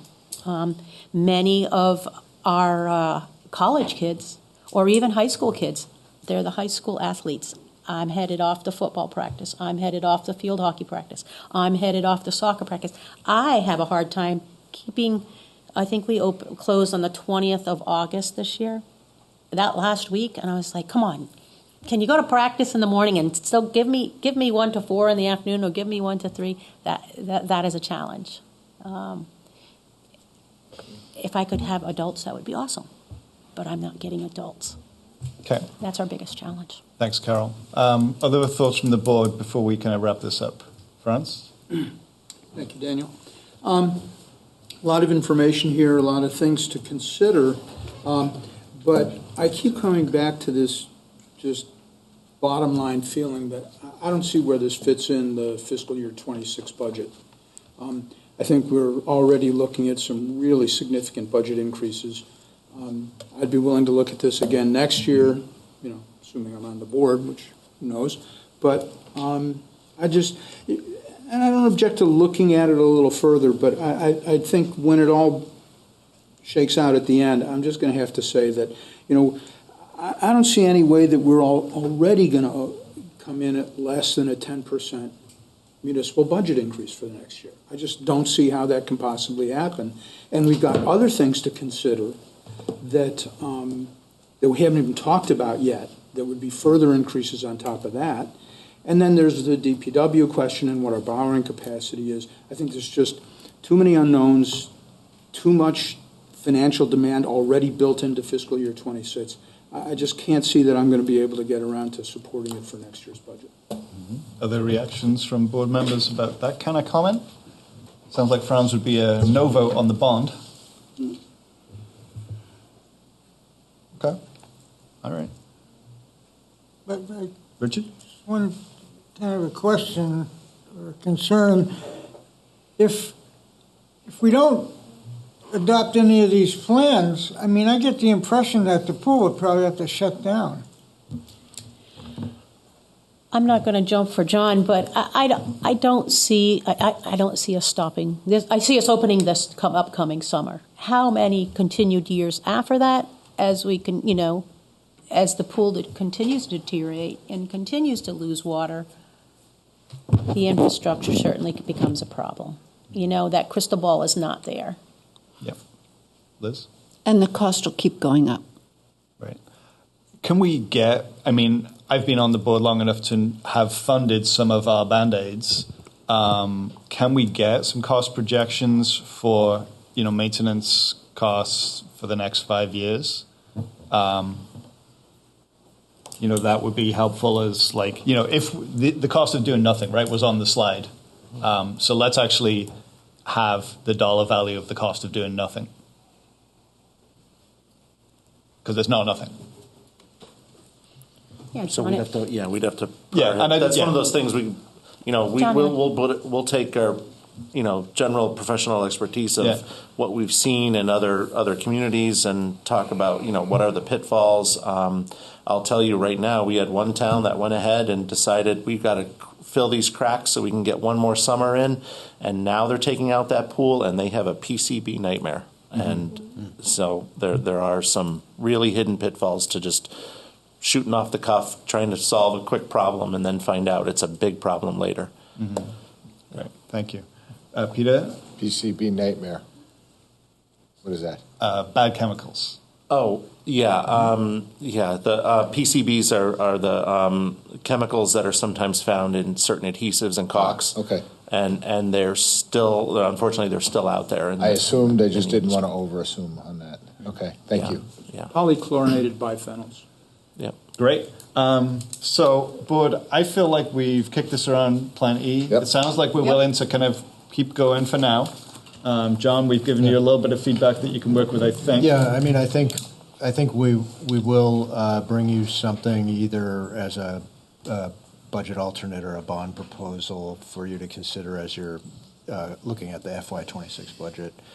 And if what Franz is saying, if the board ends up agreeing with Franz, then we can take it off at that point. But at least it sounds like you need to have at least one more conversation about this for this year. Yep. Absolutely. Okay. Great. Thank you. Yeah, and we'll try to get, before that budget cycle, we'll try to get someone what some of those projections are on maintaining what's the existing. Great. Thank you so much. Yeah. Thank you, John, for the presentation. Thanks for coming to visit with us. Carol, good to see you. I appreciate it. And so, board, it is 7:51. We usually take a break at 8 o'clock. Let's take a 5-minute break now, and then we'll come back for our next item. Thank you. So we're back from our break, and the next item on our agenda, because we rejigged the agenda, is actually old business, item A, consideration of an acceptable community conduct campaign. And John, you wrote a memo. Would you like to talk about it? Yeah, the memo is essentially saying, hey, Brattleboro, let's all be nice. The select board's being asked if it would like to launch an acceptable community conduct campaign to encourage everyone in town to be nice to each other. The goal is to influence behavior through a messaging campaign aimed at improving public safety and community behavior in Brattleboro. The campaign is part of a broader community safety agenda that includes various initiatives such as legislative reforms, a downtown safety action plan, and collaborations with local organizations. The key decision for the select board is whether to implement the campaign directly, collaborate with partners, or step back and allow others to lead on setting the standard for a culture in town. The campaign could target two main audiences: individuals exhibiting unacceptable behaviors and community members concerned with those behaviors. The memo outlines possible messaging strategies for each group, ranging from a lighter touch to a more direct approach. The memo also asks the Select Board if they're ready to pass a motion to implement such a campaign, or whether you have suggestions for refining the messaging, or if you require additional information before proceeding. So if you want to start with the questions on page 30 of the backup materials, we would start with the first question, essentially, is this something we want to be doing right now or not? Great, thank you, John. That's a really excellent jumping off point. And so I am going to ask us to consider that question. Is this messaging campaign as proposed here something that we would like to see the town be working on right now? Would we like to see the town work on it with some other people, or would we like some other people to work on it? And then depending on what you all think about that, there's some different avenues to go down. Elizabeth. Thank you, Daniel. So, the first question, do I want a town to implement this campaign? Yes. I think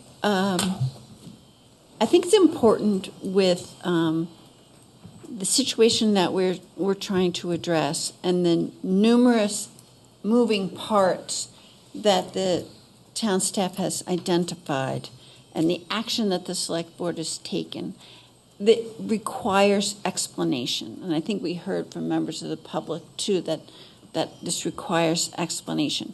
And that's one facet of the communication plan. The next is, do we want to establish a newspaper and social media campaign and other media, I'm thinking radio, that really discusses this whole idea of being nice and respecting each other and building a stronger community. And I don't think that those goals are objectionable in any way. And I think that we should be working with community partners and the town staff to have this very positive messaging. I don't think that the community is ready for signs. I don't think that's thought through enough. And I would recommend that we have a messaging campaign with the town staff and partners that discusses social media, newspapers, radio, but not signs at this time. Thank you. I'm just going to, somebody's cell phone is going off in the audience and it's maddening, but if it's in somebody else's bag, can you just leave it be, please? Just leave it be? Yeah. Okay. It's not yours. So please don't.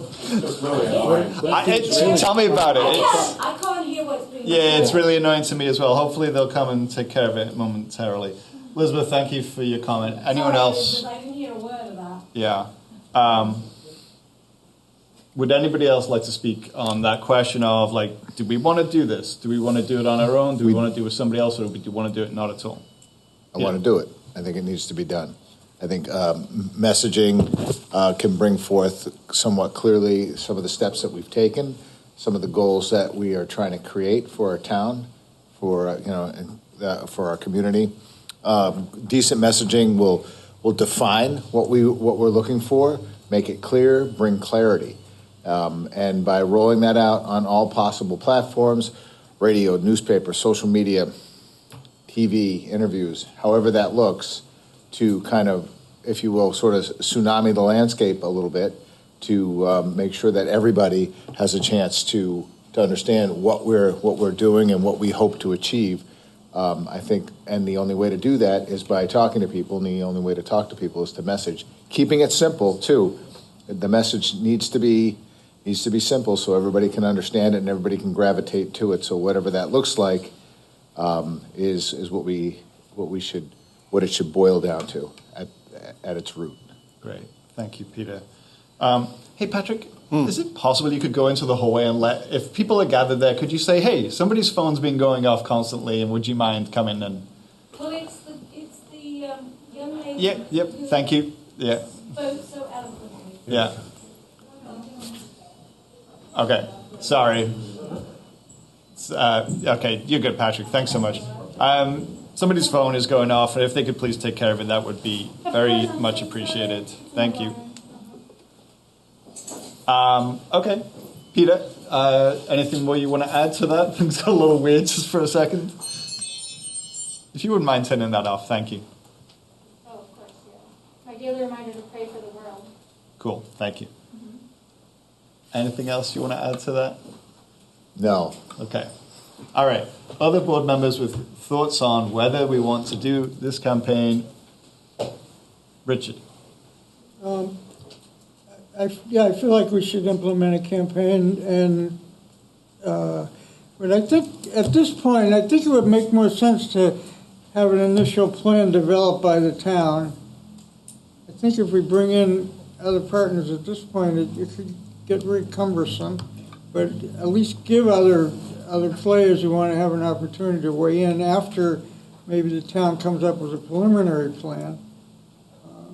Because then we can decide what to do with it at that point. But I think, as Peter said, I think all the platforms should be used. And I think the message should be with the approaching that lighter touch kind of philosophy. And, I think that this is what we've been talking about all along, is trying to fix a problem. And this is one of the pieces that has to go along with all the other pieces to make everything work.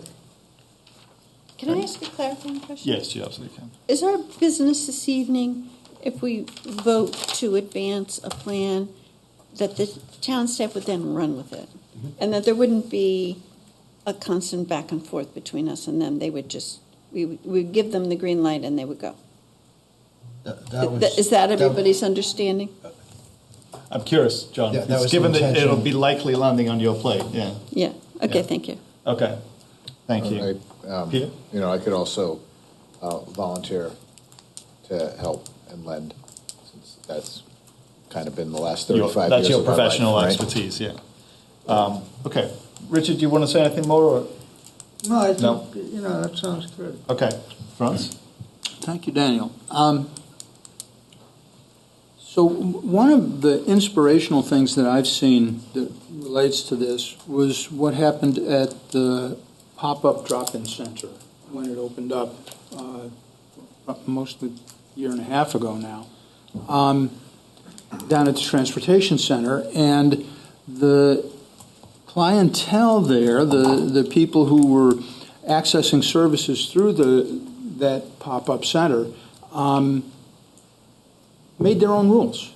They decided, and I don't know, I wasn't part of that process, but they wanted that to be an area where there was no use of drugs and alcohol, for example, and that basically they told people who came there to spend time and get food and get other necessities, etc., that there were expectations and things that they couldn't do there. And not that, if you wanted to do those things, okay, but you got to go somewhere else. You can't do that here. And I thought that was really outstanding, that that was from the bottom up, that kind of bubbled up from the most affected people in that situation. And so the way that's inspirational to me in this situation is that I'd like to see that bubbling up happen again, at least as one of the inputs into the process. And I would see the process as evolving a little more slowly. I think the community safety fair that we're anticipating at the end of this month would be a place to get input on that. I think this would be a great place for focus groups, that focus groups of people on the street, people in the social service agencies, who would have some input into, okay, what behaviors are we really talking about, and what messages do we want to deliver about those behaviors and those factors of life, et cetera, that would resonate for the people who we're expecting to adhere to and participate in the life of the town. So anyway,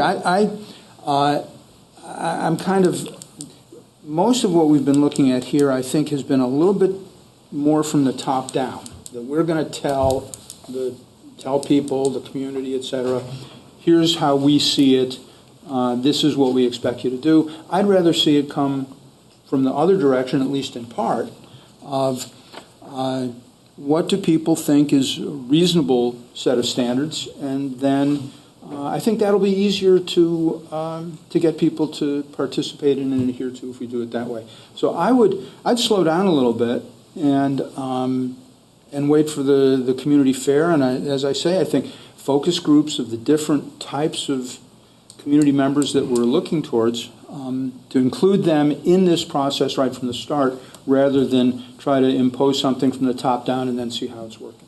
That would be my approach. Question. Thanks. Yeah.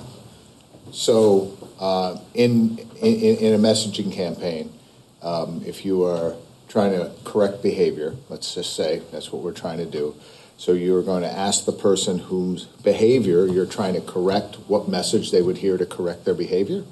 Is that what I'm understanding? If I'm boiling down what you just said, well, I think that's maybe a little overboiled, but that could be one of the things that happens. But I've spoken to people over the past few months who had some really good ideas about how their segments of the community could participate in this. And we can say they're unhoused or homeless or they're drug users or whatever it is, but that getting the input from that community will make this more effective. So yes, I do think that. So, and I will tell you that is something that will stop this thing dead in its tracks.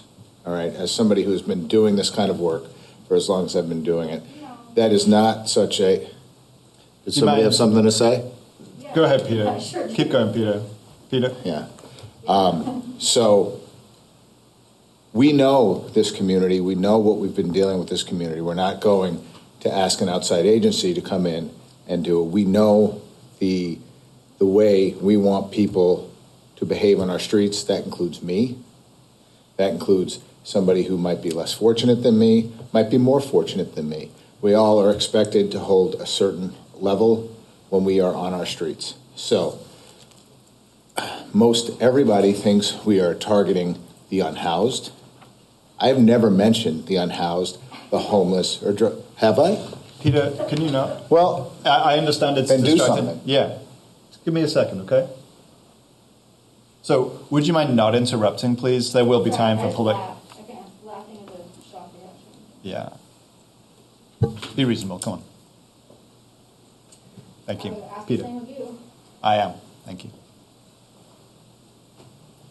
So that is just, when we are rolling it out, it seems like what has happened here is narratives have been snatched, as is on display tonight, right? As a direction that this committee, that this board wants to step in. So it's a narrative that's hold, and it's got a strong toehold right now. And if we don't do something sooner than roll out, and I'm not talking about making this decision in a vacuum. I have been speaking with the people who run our social network in our agencies about what the message should be, getting their response firsthand. But I think, forming 400 meetings around it will just kill it. Okay, thank you. So I'd like to weigh in, and I have pretty mixed feelings about this project. I think the first thing I would want to kind of really speak about is the town's expertise in this area. This is not personal about John's skill set. It's kind of thinking about what's on our town manager's plate right now, and quite frankly, it is a very, very full plate. So whether we want to add this work, which is, I would say, not in our kind of natural scope, I don't know. I think the messages that I've seen here in the memo, there's not a lot here that I like. So I think if we are to proceed in this way, I would want to see something different than what's here. It sounds like there are 4 people that want to proceed with a campaign, so maybe that'll happen. If these were the messages that we would be putting out, that's not something that I feel like I would be excited about this. I do think it's okay to actually hear from other people involved, and it sounds like you have, right? But I haven't, and I don't know if John has in composing these. So I think hearing from people like Groundworks, people like HCRS, Turning Point, yeah, that would be helpful. People like the retreat. We actually already have a body of people working together under the one Brattleboro group. We had a meeting on Friday. It was really productive. Getting a little bit of input from them, I think could be part of our process. And so if this is to proceed, I would like us to at least consider that as an option. And then, I think I'll leave it there for now. Okay. Liz. Can I present a motion? Sure. At this time, or do you want to hear from the public? No, that's first, fine. or- That's okay. fine. Okay. I move to implement an acceptable community conduct campaign amended to work with interested parties as selected by town staff, which will not include public signage. Okay.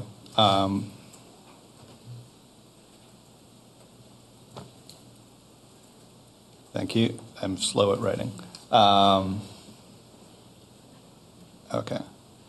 Fine. Okay, so Liz has made a motion to implement an acceptable community conduct campaign as amended, and the amendment is about working with interested parties as selected by town staff and not doing a poster campaign. Public signs. Oh, okay, and not doing public signs. Because posters might be part of it, but not, like municipal sign type thing. Oh, okay, all right. Interesting. Okay, so board, do you want to talk about that motion? Definitely want to hear from the public as well. Well, I think that's fine. It leaves it up to the town staff to decide how to engage with the public. Mm-hmm. There could be a variety of ways of doing that, but I think they could probably handle that decision making. Could, yes. Okay. Okay. All right, let's hear from the public. So members of the public who wish to speak, raise your hand. We've got a few people on Zoom. So let's go to Zoom first, and then we'll come back to the room. I think the first person with their hand raised is David. It's David. Yeah, thank you. Yeah.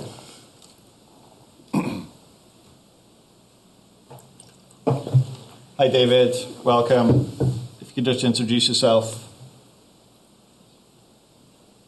And unmute yourself. Yeah. I have to keep on unmuting myself. You got me? David Blistheim, District 9. And I should say, I used to own what they now call a strategic communications firm in the 80s and 90s, a little bit in the aughts, and they now call it an ad agency. We used to call it an ad agency, a strategic communications. So I have a little bit of expertise in this, and I totally agree with Christina, who talked way at the beginning. The ordinance is far more complex than we could expect the target audiences or even myself to grasp comprehensively. So you might be surprised. My professional opinion is to do nothing at the moment. And the reason is this. You have two target audiences. That's what we used to say in the trade. One is maybe 50 to 100 people who spend a lot of time on the street in ways that concern people, and perhaps they're breaking laws. But you already have Officer Washburn, who should be added, enhanced with other people, who's really great at communicating, is very much trusted with them. And Ava and some of the other outreach people from Groundworks who are equally good and also trusted. People like Kaz at the co-op and a few sympathetic but concerned retailers, including Fish, who regularly talk with people in the targeted audience, who are, I must point out, your neighbors, okay? If they can figure out how to communicate this, if Officer Washburn and the others can go out on the street and talk to people and figure out what it takes to communicate this stuff, then if they need support materials, if they need a handout card or something, fine. And you can authorize that. As far as the community goes, the best way to change, is to have the plan work. Once it works, then people will be convinced. But if people, particularly retailers, think they have to communicate to their customers after seeing what's working, what's not, that's the Chamber of Commerce and Downtown Business Alliance, from my perspective. So as a professional, I just say you do nothing right now. You'll get to see how this works person to person, which is always good before putting up signs, and you'll save a little money, right? You might even see ways that the ordinance should be adjusted a little bit. And the one thing I do want to say is that communicating that people shouldn't give money to panhandlers perpetuates a myth that money is spent on nothing but drugs. There are legitimate needs that our social service agencies and Groundworks people admit it. That we don't have they don't have the resources to meet. They don't always have the resources to meet co-pays for essential prescriptions. They don't always have the resources to meet in a timely way clothing needed for last-minute offers of day work boots, service uniforms. I've helped people with that. Some people really need a phone with a reliable callback number. Some people need gender-specific supplies that I've been asked for help with late at night when the drop-in center is not working. And there are things like gas money for places the bus can't take them when they need them. And frankly, it's a controversial subject, but methadone or Suboxone, when they have a gap in their ability to pay or be served by a clinic and their alternatives doing dope. So I say go to the experts. The experts are Officer Washburn, people at Groundworks, and have them spend a month or two trying to explain what can be explained in person. And then you figure out what materials you need. Hope that helps. Thanks, David. Let's come back to the room. Penelope? Do you want to come to the microphone, please?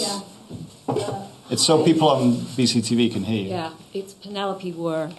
I've got sort of a little sidetracked here now because I had wanted to talk about what we could do if this ordinance was put into place. So but this now is about it looks a like we're messaging still campaign. discussing. Yeah, okay.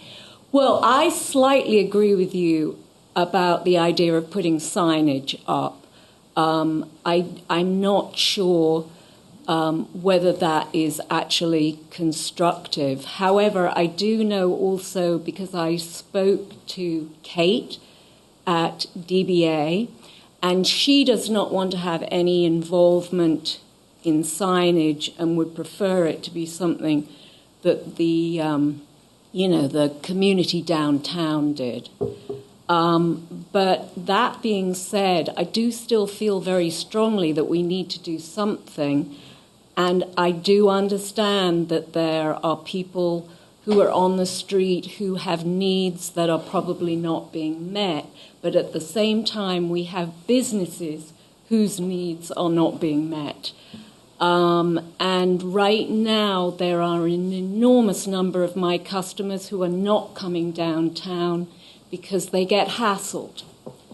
So I did have one suggestion, and this is sort of slightly sidetracking from what I was talking about. I appreciate all the work that has gone into this ordinance.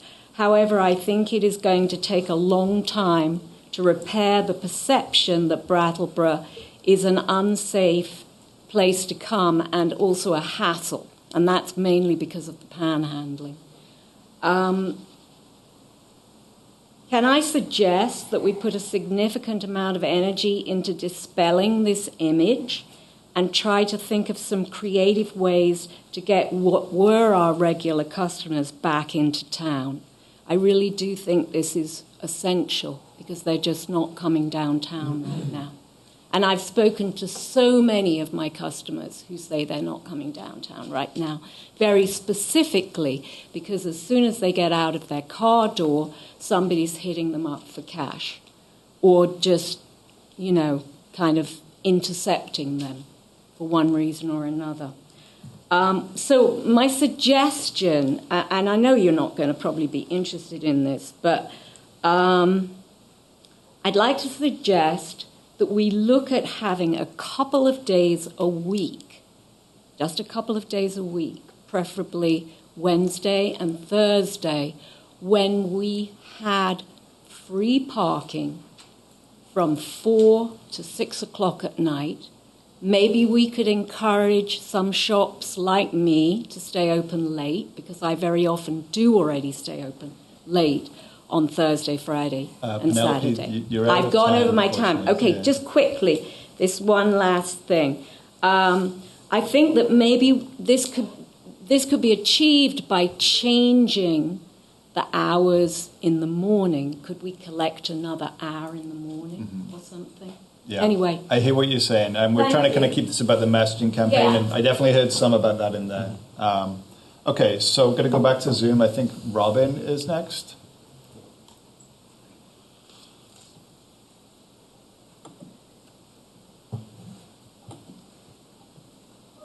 Hi, Robin. Hello. Hi.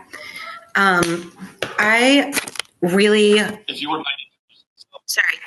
I'm Robin Morgan. I live in Brattleboro. I am a mom of 3 school-aged kids and a concerned community member. And I could not be more opposed to this messaging campaign. I think that it has an overall effect of demonizing struggling people. And I feel really concerned that the messaging of we've got to put our foot down and stop these people is going to result in actual violence to these people who are already in a position that no one would want to be in. And I also really want to speak to the myth that David referenced, that people who are asking for money are only going to use it on drugs. It's been shown over and over and over again that when people say that their main problem is that they don't have enough money, and then we give them money, the problems vastly improve. Now, people who are panhandling are not getting the kind of money that's going to provide a substantial ability to improve their life. They're getting dribs and drabs of a few dollars at a time. But if someone needs that to buy maxi pads or put gas in their car, then I'm going to keep giving it to them. And I'm going to violate any campaign that is passed along the lines that are in this memo. I think that if we want to consider ourselves a compassionate community, this ain't it. And I'm just speechless that this is what we're considering putting our energy and resources towards, instead of actually substantially improving the conditions that are causing people to be in this visible struggle. When I read the one that said, Brattleboro is not a good place to be unhoused, go somewhere else. Nowhere is a good place to be unhoused. Being unhoused is terrible. It's the worst thing that can happen to someone short of actual, illness, injury, or death, and maybe even including those things in some cases. So we don't need a messaging campaign to tell people that being unhoused sucks, whether it's here or anywhere else. What we need is to take action so that there's less people who are in that struggling condition. Thank you. Thanks, Robin. Ava, did you want to speak? I'm Ava. I work in Brattleboro. I just had a quick point, which was that I don't think a stigmatizing messaging campaign will help people out of their drug addiction, and the behaviors that we're trying to target are often either people in crises or who are people who are mainly affected by opioid use disorder. And I agree with Penelope in some ways. I think that we want Brattleboro to be, I can speak for myself, I want Brattleboro to be a lovely place to be in. I still think it is. I really love it here. And there are ways that are not stigmatizing that could bring more joy to our streets. And I think bringing more joy and more community and more active people on the streets enjoying themselves will also improve our perceptions of safety. I think people feel safer when they see more people out and about. And there are businesses, but there are also things lacking in what you can do in downtown Brattleboro. I'm not going to sit here and try to brainstorm those right now, but I think there's other quality of life measures that we could take in downtown Brattleboro to improve public safety. And then I'm not going to be a broken record and talk about the lack of services and the difficulties of getting into recovery, because we've talked about that at many past meetings, but those are on my mind too. So I don't think that a messaging campaign will be very effective at what you're trying to accomplish, and I hope you consider that. Thank you. Thank you. I can't read that name. Patrick, help me. Ray?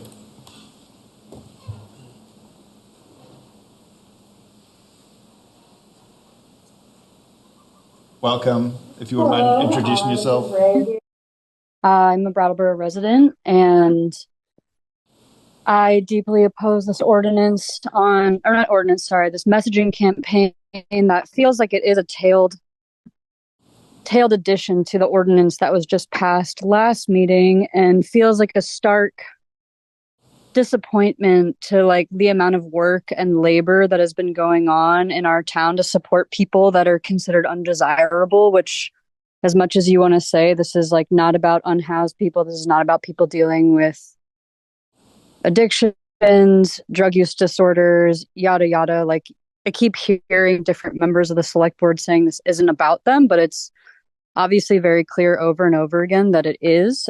And I think that if you really wanted to like hear from these other organizations that you think you would collaborate with to get these messaging campaigns more effective, you should have been listening for the last couple months and really heeding what people are saying about like not giving the police department more money, not giving this ordinance so much power. Like, I think there's like actually a lot of solutions in front of you that you're ignoring that would really help with behaviors you're sick of seeing. And I think that it's pretty, honestly, I'm disgusted by the way that these conversations are happening amongst the select board. And I don't trust or believe in any of your power to have like humanity in what you're doing right now. It feels very disappointing.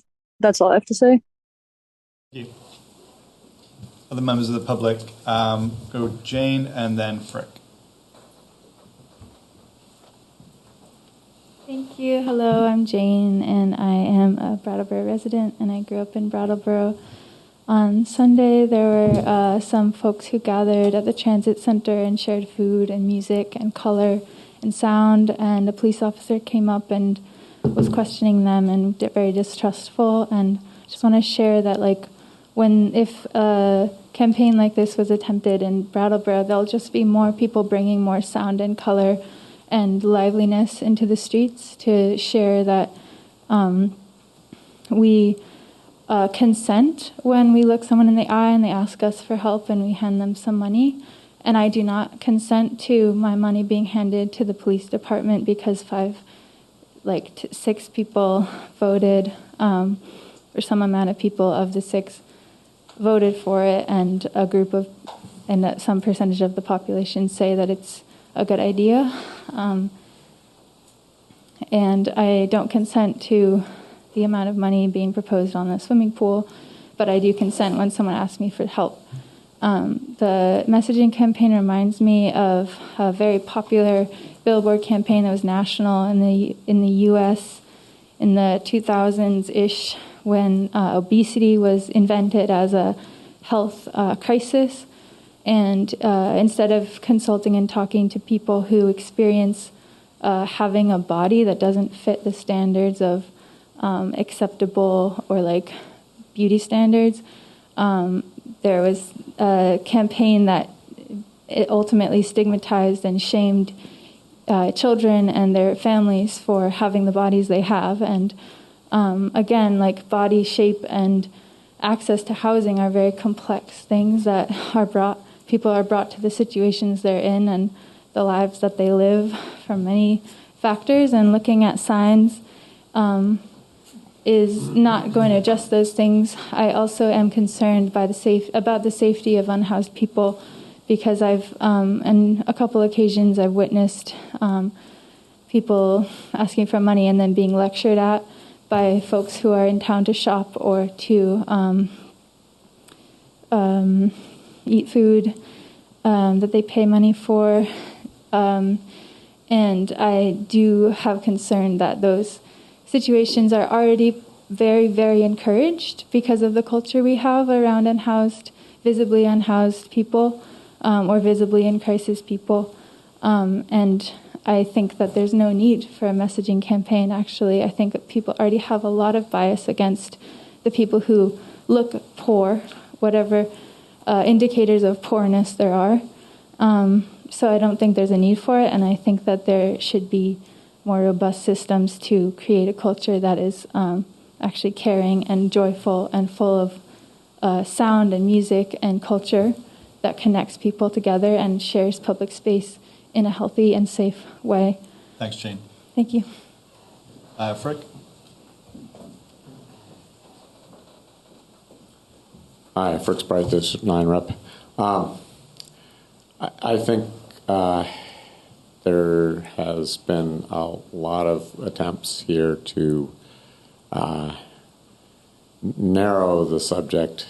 I think, Peter, you expressed it well in terms of trying to keep people accountable regardless of who they are.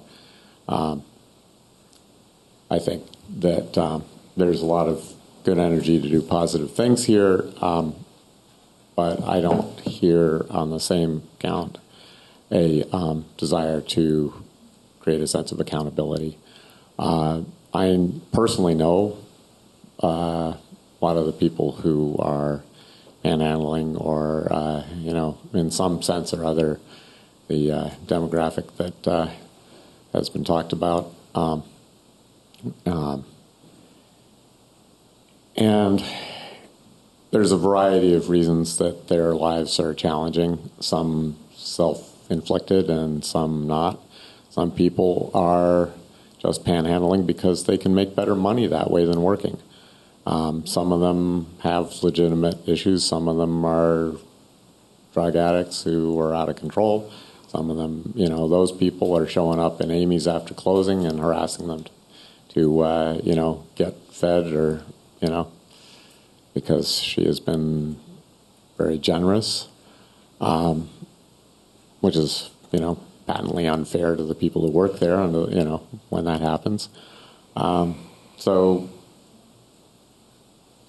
it is complicated, but to pretend that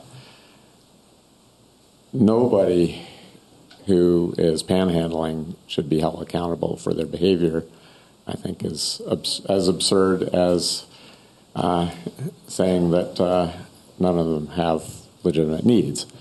They're both true.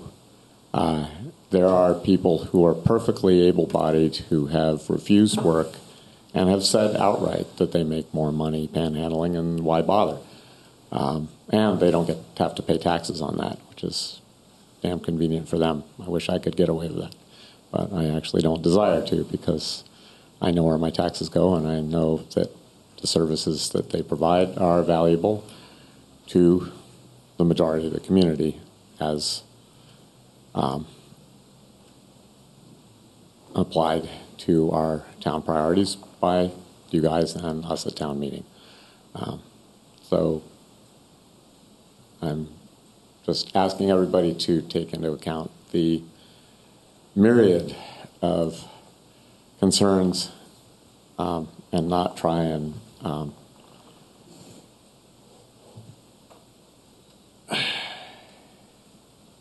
ignore accountability. Thank you. Yeah, thank you.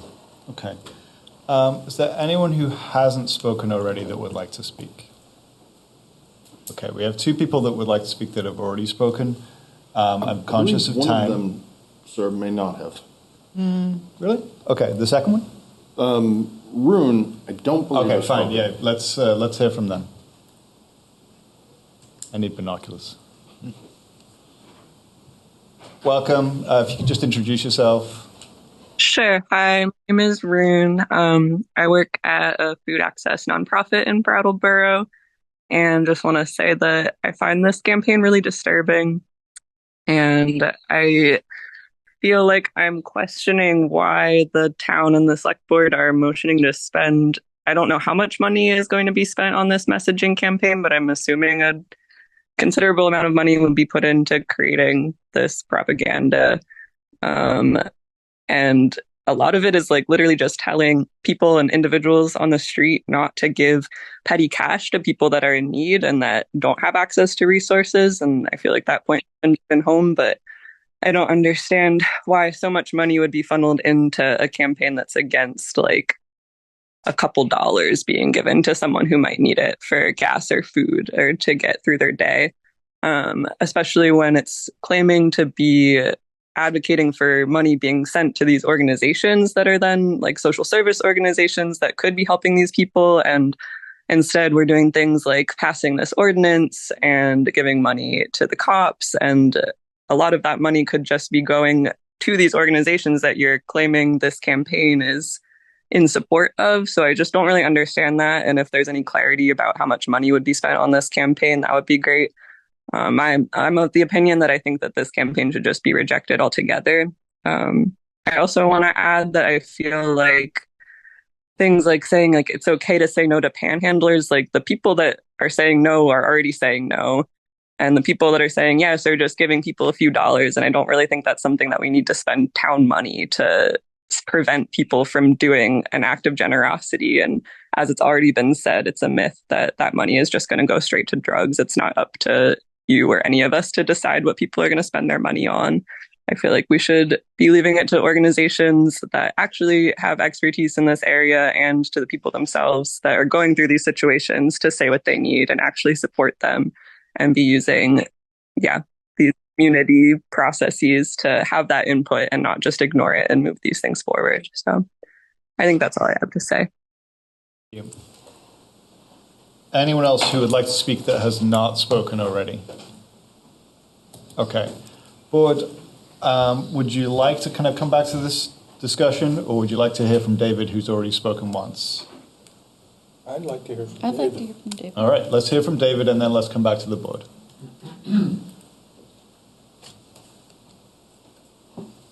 Well, thanks for letting me speak again. I'm going to just talk very quickly from the perspective of an aging community.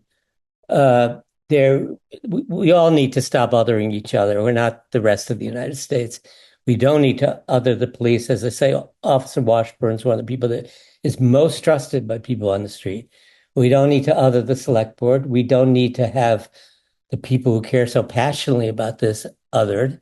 I think that that's the main issue. We have to find out who is really having the contact, as I mentioned, and find out what they need to communicate with. I don't want to make an advertising thing, but in the advertising world, you find out what the salespeople need.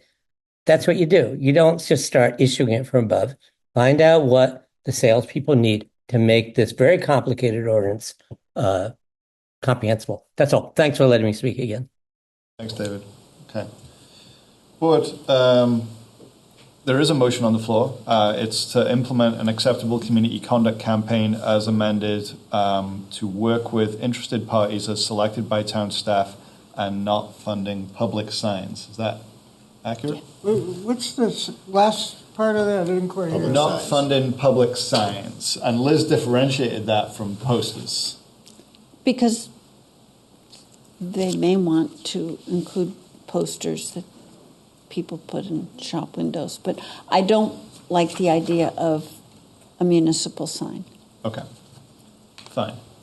So that's the motion that's on the floor. Any further comments on it, questions about it before we take some kind of action? I think if I could. Yep. So what we've heard in the short amount of time from people who have spoken, and largely those who've been vocal tonight have not been in favor of a messaging campaign, but the narrative has been kind of set in those minds, again, as to what direction this would go. And I get it. All you really are having to work from is a memo that you might have read through once. I think that most of the people who have spoken tonight, at least when I'm thinking about this messaging, haven't sat down and talked to me and asked me what I thought and what direction that I would go in. And, so as much as everybody is offended as to the thought of what the direction they think this messaging is going to go, I'm offended at the thought that they think that I would take it there if it were left to me, right? So, Because the fact of the matter is, when it comes individual to individual, we tend to kind of just demonize the body as the people who have to make the decision. I'm not here to tell people not to give money to somebody who might actually need money. That's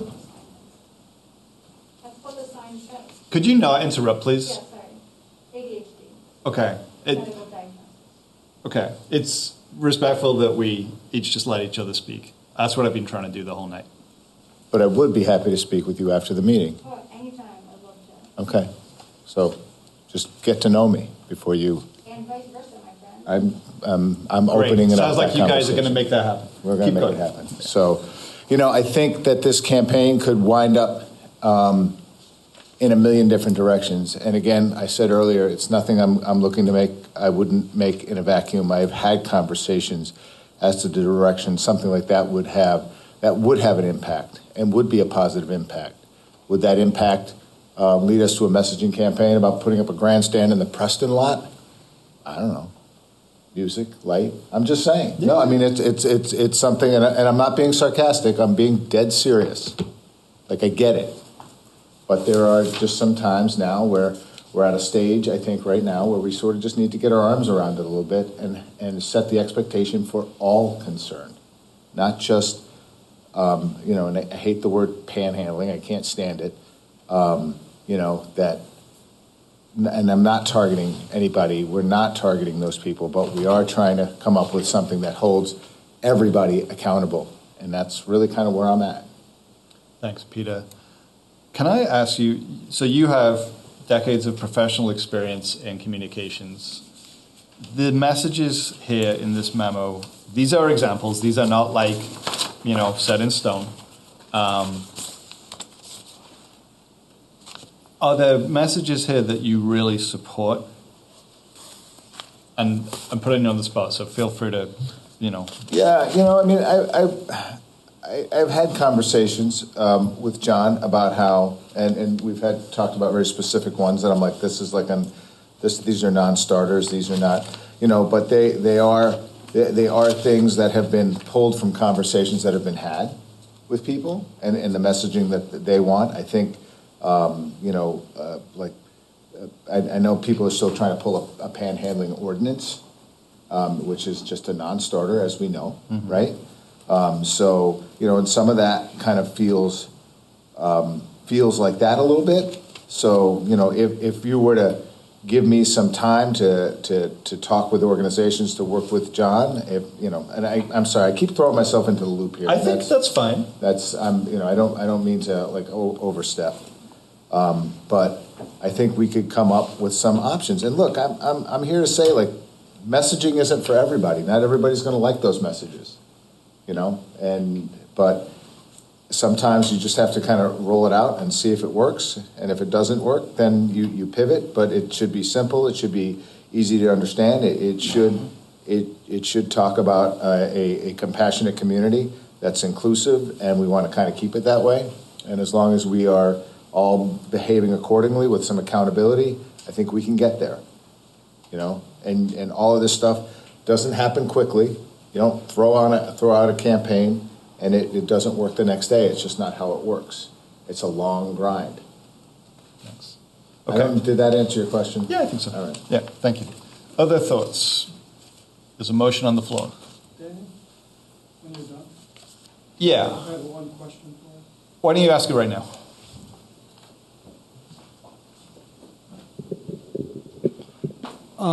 I didn't see anything where there was a dollar amount attached to this campaign and nothing in the motion as to not to exceed.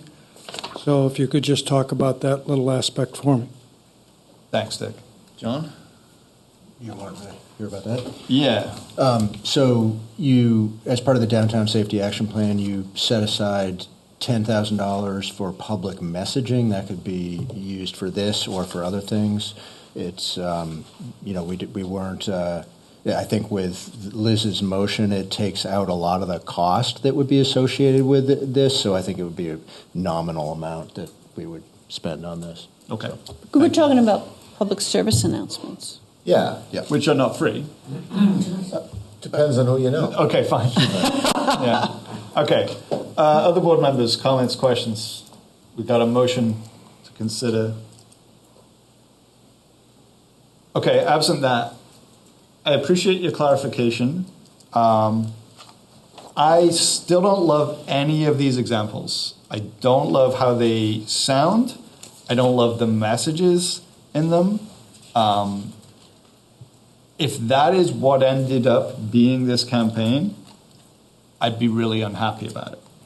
And that's not to denigrate people that did this work, because we're saying this isn't about people asking for money, but here's a message that says asking people for money hurts our community.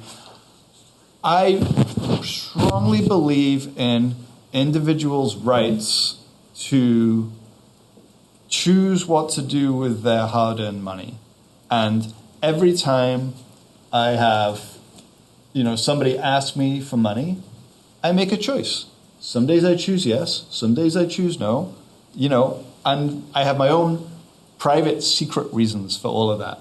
And I think it should that we're not actually able to make any kind of change legally about that stuff anyway. So really we would just be saying here, would you mind not? And that's not a message I'm going to support for my own personal, private, secret reasons. And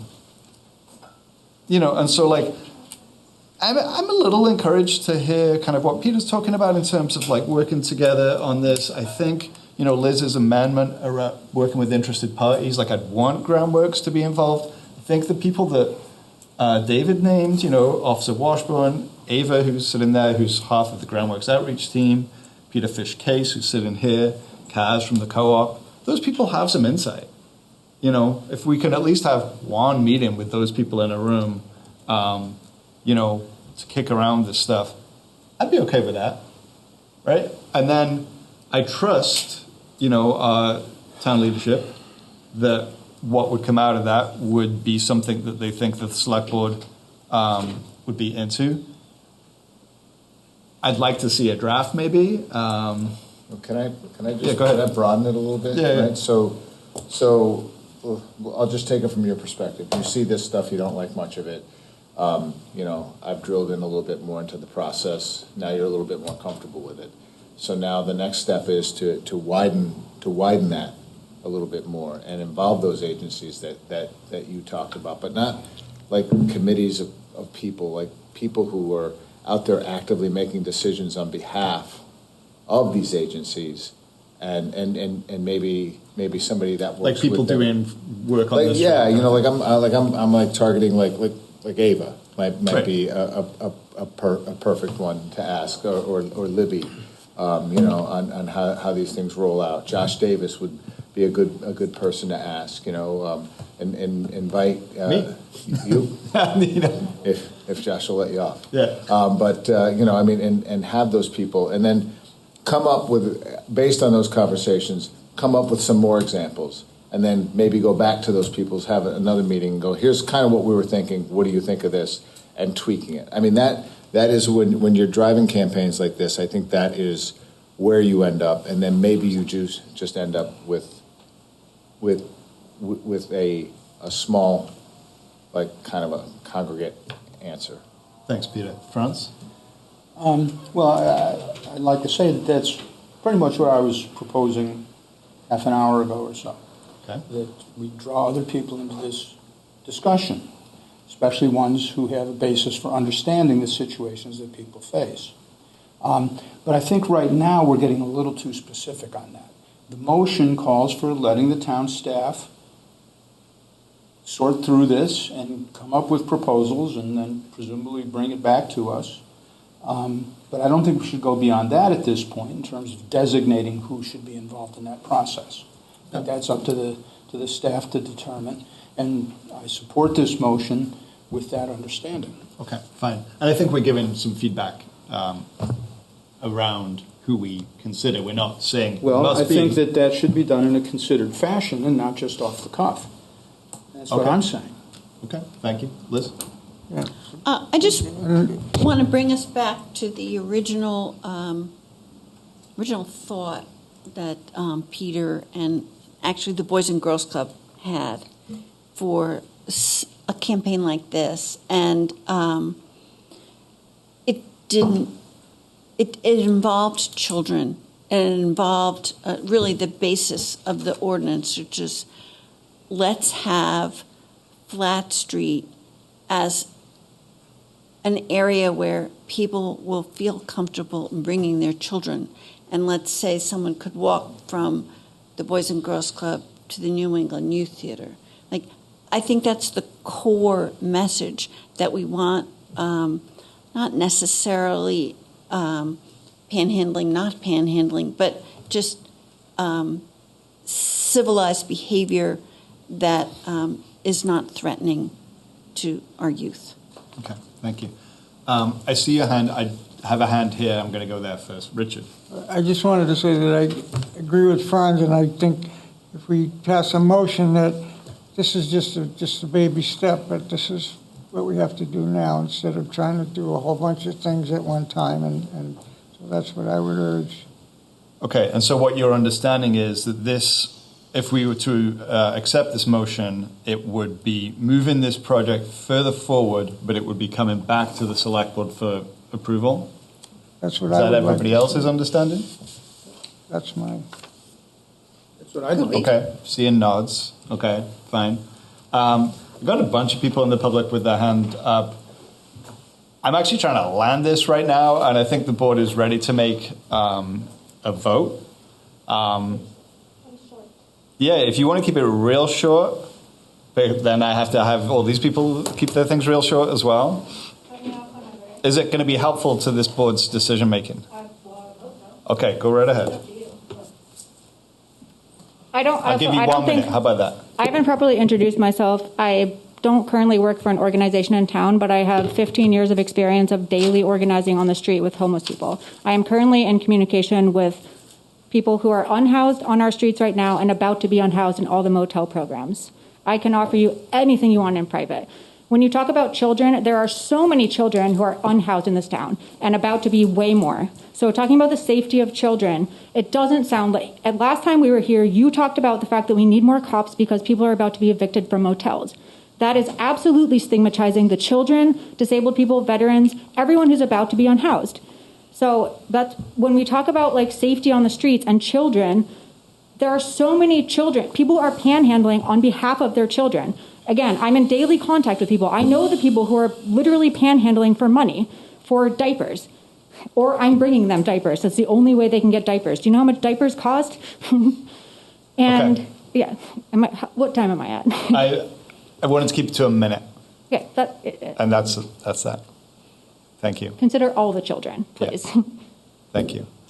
All right, so in the spirit of equity, I'm going to hear from these two folks as well for 1 minute, and then we're going to come back. The first person, I think, is Ray. I'm sorry, you said... Yep. Oh, okay, they have gone, like so I'm guessing Doran. Doran, I'm going to give you 1 minute. Be as succinct as possible. My name is Doran Ham. I'm a teacher in Brattleboro. I teach at the New England Youth Theater and longtime resident voter, taxpayer. I just don't.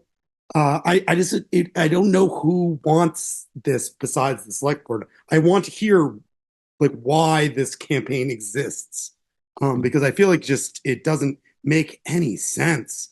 I just like feel like it's like crashing my head against like I don't know the wall. So I just don't know why we're pushing forward a campaign to take more money. And yeah, I'm a teacher in town. I just don't disagree. I just don't agree with this. I don't know if any of the people at the New England Theater would even agree with this. So I just want to. Thanks, Doran. All right. Going to come back to the board. So there was a motion on the floor. There still is. It's to implement an acceptable community conduct campaign as amended, and that amendment is to work with interested parties as selected by town staff and not funding public science. Are you ready for that vote? Okay.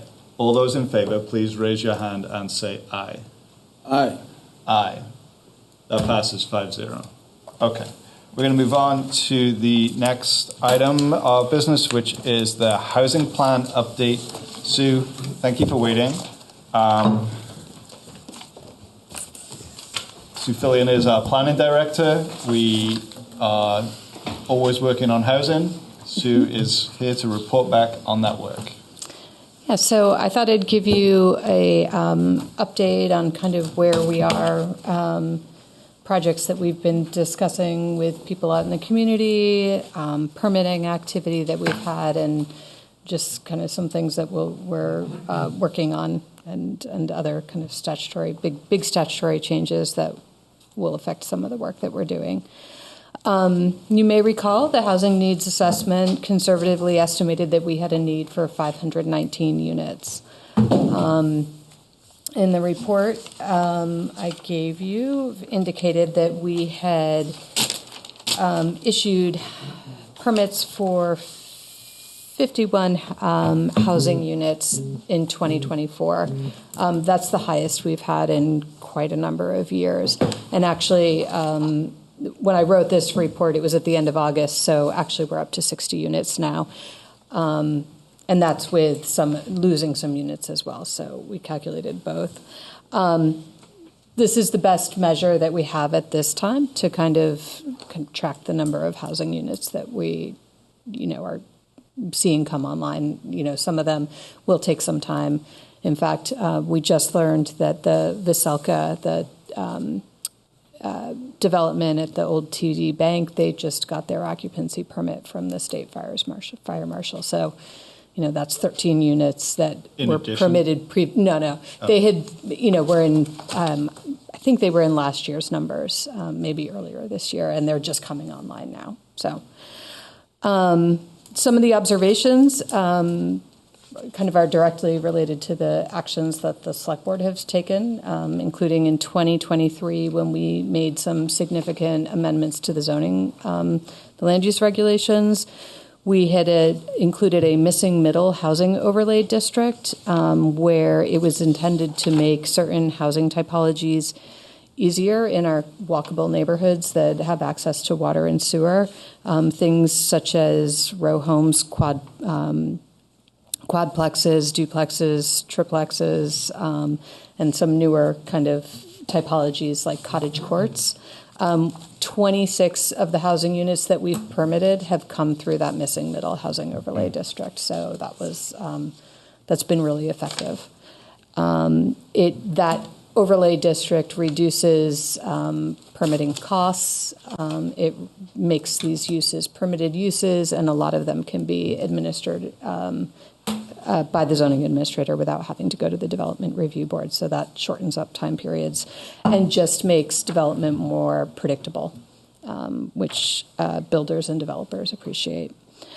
We're seeing private development of multi-unit projects for the first time in several years. So a lot of local builders are taking on projects. Sometimes it's homeowners or property owners that are doing it on their own. So we don't have a big development community in southern Vermont, so it's nice that we're seeing multi-unit projects being taken on by private, kind of smaller people taking on development. And what we've also heard is that people have increased the number of units that they're building because they are getting Act 250 exemptions by the fact that we are we have the neighborhood development area. So that's been significant. That was, I think, something the Select Board had supported. It maybe was in late 2022. We did that purposely for some of the exemptions and reduction in state permitting fees that you could get by being in a neighborhood development area. So it's nice to see that play out. In addition, what we've learned from talking with the people who are doing these developments is that the construction supply shortage that we experienced since the COVID pandemic is beginning to ease. Construction labor still remains a shortage, but we are actually starting to see contractors from Massachusetts and outside of our area starting to do business in roofing and other kind of construction. And there was a recently permitted development of 5 small single cottages, where is estimated to come in at under $200 per square foot in construction. So that's significantly lower than what, the numbers that we had been seeing. In terms of the housing pipeline, I think a lot of these projects you've probably read about in the newspaper, or maybe you've had some of them come before you here at your meetings. And these projects are in various stages of development, ranging from concept planning to actually putting together financing. And they are a mix of affordable and market rate housing. Most of the permit activity that I had just spoken about was primarily market rate housing. But these are a mix of it. So you know about the 10 units at 12 and 14 Elliott Street, which I think you supported a community development block grant application for recently. There's discussions of 18 units at the former ST Organ factory. 29 units. Some of this, which is showing in the permit housing activity, is for 29 units in West Brattleboro Village. It's the former motel. Let's see. The Chalet is talking about redevelopment and infill. They went before the Development Review in September, Development Review Board in September for sketch plan review. Phase 1 will be 30 units of multifamily housing, 15 of which would be permanent supportive housing, and then 5 duplexes in the first phase, and those would be home ownership units. I think their total project, they're looking at about 70 units. They're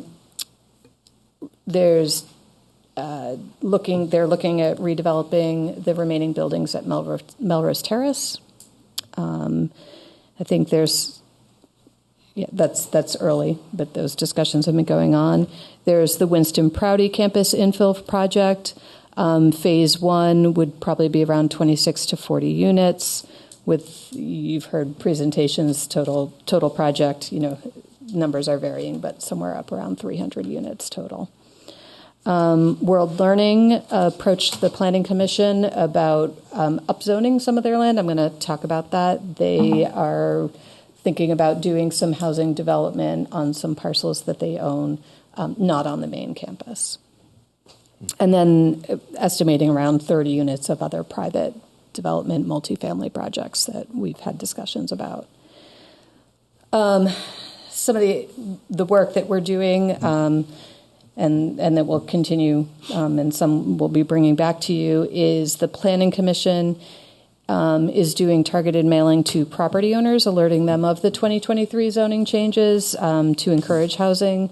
These are kind of going to be targeted. The first one, they're actually reviewing a draft letter that one of the planning commissioners wrote at their Monday meeting, and that's geared towards our service center zoning district, which is Putney Road, so some of those large parcels. So, we're not going to end up doing a whole mailing to the whole town, but we're going to kind of be strategic about that. You'll see the vacant building ordinance back for a reading this fall. And I mention this because, we're hoping that that's something that will help property owners, will trigger redevelopment of some of those properties. I know of at least one property that's vacant that is a single family home that could be redeveloped into something else. I'll be back before you to share some ideas for funding programs with the money that you set aside from the revolving loan fund.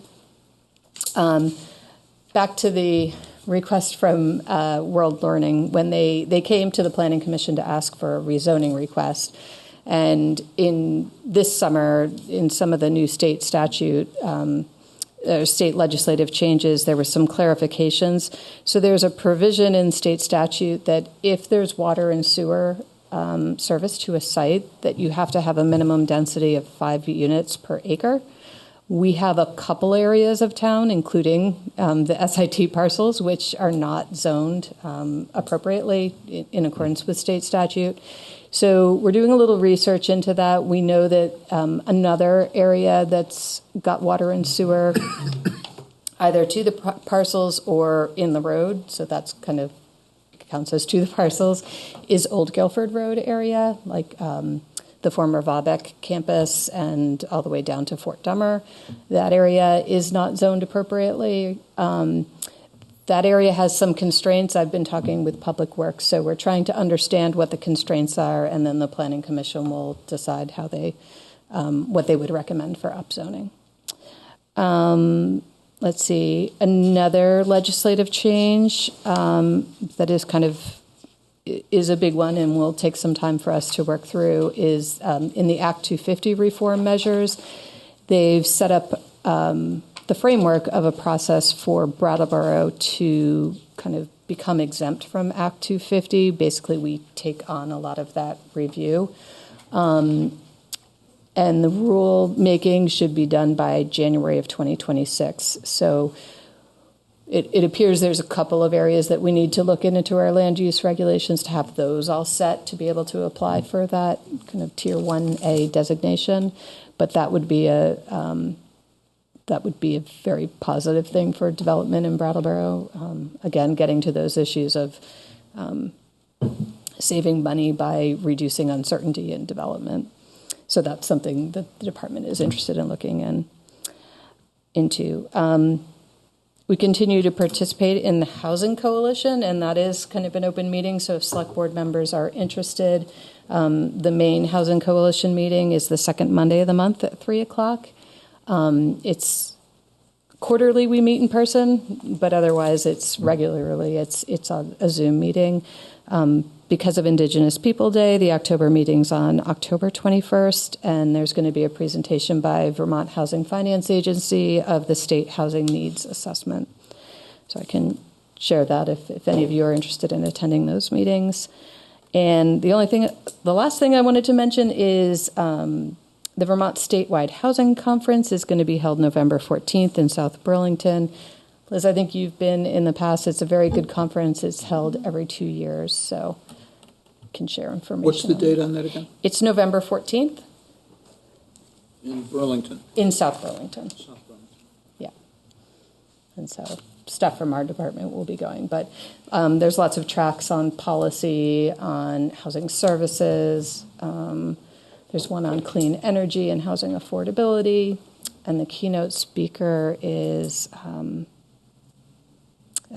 name is escaping me. I have it written down, but she wrote The Sum of Us, if anybody's aware of that book. Great. So, thanks, Sue. You're welcome. Anything else you want to add? I felt like you were wrapping up, but I just want to... I don't think I mentioned it, but the housing development, and maybe I did, I'm sorry, but the housing development, the permits that we've issued this year are mostly coming in the form of multi-unit. So we're not seeing as much single-unit development this year. Okay, thank you. Select board members with questions. Liz. Not so much a question, but a comment. Sue, I would just like to thank you for your long-term leadership on this and following up to our housing plan. I think, that our legislator often says that the planning and zoning regulations that we have in Brattleboro are a model statewide for encouraging housing development, and I thank you for that. Thanks. I also think you do an excellent job of incorporating and understanding the new state regulations as they would apply to Brattleboro and to provide responsible more housing. The only question, I have two questions really. What do you think a rough estimate of the overall yield from these SIT parcels would there be? I was trying to think what they presented to the Housing Coalition and told us, I think one parcel they were looking at maybe 100 units and the other was maybe around 80. Cool. So they're thinking big. Yes. Great. Yeah. And then the last question I had was, I think with our ARPA money, we chose to have you initiate a study of vacant parcels. Yes. Is that in the works somewhere? Yeah, not vacant parcels. It's the town-owned parcels. Town-owned parcels. Yes, and we did the first part and presented that to you. Right. And need to do a little refinement. So Thank you. Thank you very much, Sue. Great, thanks. Other questions? Ross? Thank you, Sue. Thank you, Daniel. So I was motivated to go back and look at the actual housing report, which I looked, read a couple of times previously, but it seems like the more I read it, the more I understand it. And it's really got a lot of high-quality thinking in here. I went to the strategy session in particular, where you have your 4 strategies and then the tactics and sub-tactics, et cetera. There's just so much in here to think about and work on. And I wanted to ask about some of the things, and I'm sort of wondering how you prioritize within this whole bunch of good ideas. Right from the get-go, strategy 1A is to pursue mapping and study to identify potential sites, both publicly and privately owned. And I think this letter writing thing that you just talked about is a great idea. Although I wonder, if I were a property owner, somewhere in town and I got a letter like that, I'm not sure how much attention I would, it'd sort of be, okay, it's in the mail. But is there anything more in depth that you're planning to do after that? I've been driving around. I actually took some pictures earlier of vacant parcels up on Putney Road, and they just look perfect for development. I know a couple of people who own some of them, business people in town, and these are just, these aren't even parking lots. These are just dirt, waiting for, a 20 or 25 unit condo to be built there or something like that. So, I think there's tremendous potential, and I'm wondering, are you, I know we identified a couple of places of town-owned land, but I think the privately owned land is maybe more difficult, but more promising also in terms of development. What are you thinking about all that? So Steve Hayes in the planning department has done a lot of good GIS work, kind of looking at the parcels. He's basically using what we did to evaluate the town parcels and trying to take it out townwide. So it's something he works on as there's time. So I think we'll use that to identify some of the parcels, and then we can do outreach in other ways. Yeah, I think the outreach is really critically important. It's there's a certain activation energy that you've got to achieve in making those things happen. I think I'd very much encourage you to continue with that. There's so many other things here, but there's finding a regional assisted living and or independent living developer. Has there been any progress on that? Is there anybody in that category we know of? So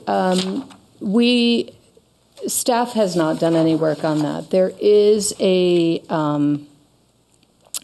group in town that is looking at housing needs for seniors.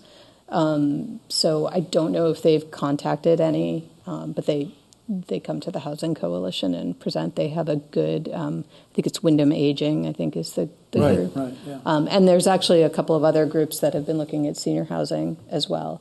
It's continually identified as a need for the region. So you mentioned that 5-unit cottage development that's right in my neighborhood. Mm-hmm. I was walking right by there today.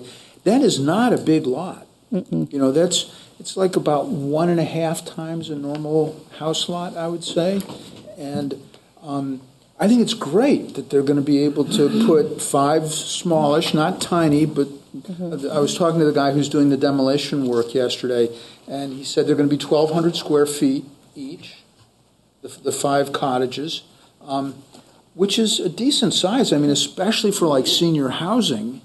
That's perfect. And if that can be done on that lot, that can be done in lots of places in town. And again, it would be finding the property owners who'd be willing to participate. So I think that's really important. And I'm going to stop there, even though I have Sounds like you should have lunch with Sue sometime. Well, I would like to. Yeah. I can't speak for Sue's calendar. Other questions? Thank No? you, sir. So, Sue, I really appreciate the work that your department does. The Housing Action Plan was something that came to us in the earlier part of the pandemic. We were just back to meeting in person. We were in the firehouse. There was a lot in there, a lot to read, a lot to grapple with, a lot of proposed strategies. Obviously we can't pursue everything all at once. We have a planning department of 3 people, 4 people, I guess. Yeah, sorry. Sorry, the unnamed person who I forgot. We know who it was. No, I actually was like, I don't know which one I was forgetting. Somebody. Anyway, so I really appreciate the work. And, I think Franz's point about like the cottage development, it's like when people see these things happen in town, it's a model, and then it spurs hopefully some other people who might have a similar situation to also try that. And I know that when folks come with questions to your department, you guys are a really great source of information for them. So yeah, just much thanks. Thank you. Thanks. Anything else? No? Members of the public? I'm going to say Frick was first, and then Dick, and then whomever else. Rick Sprite, District 9 Rep. Questions this way? What? This way. That was a statement. Talk to Dan. Not a question. Address me. Western Avenue, right? Anyway, I would like to echo the board's appreciation for Sue and the efforts to make things more flexible and more predictable. That is key to improving the situation and getting things moving. I would like to continue to caution the planning department to remember that we need places for jobs as well as places to live. So let's not give that up.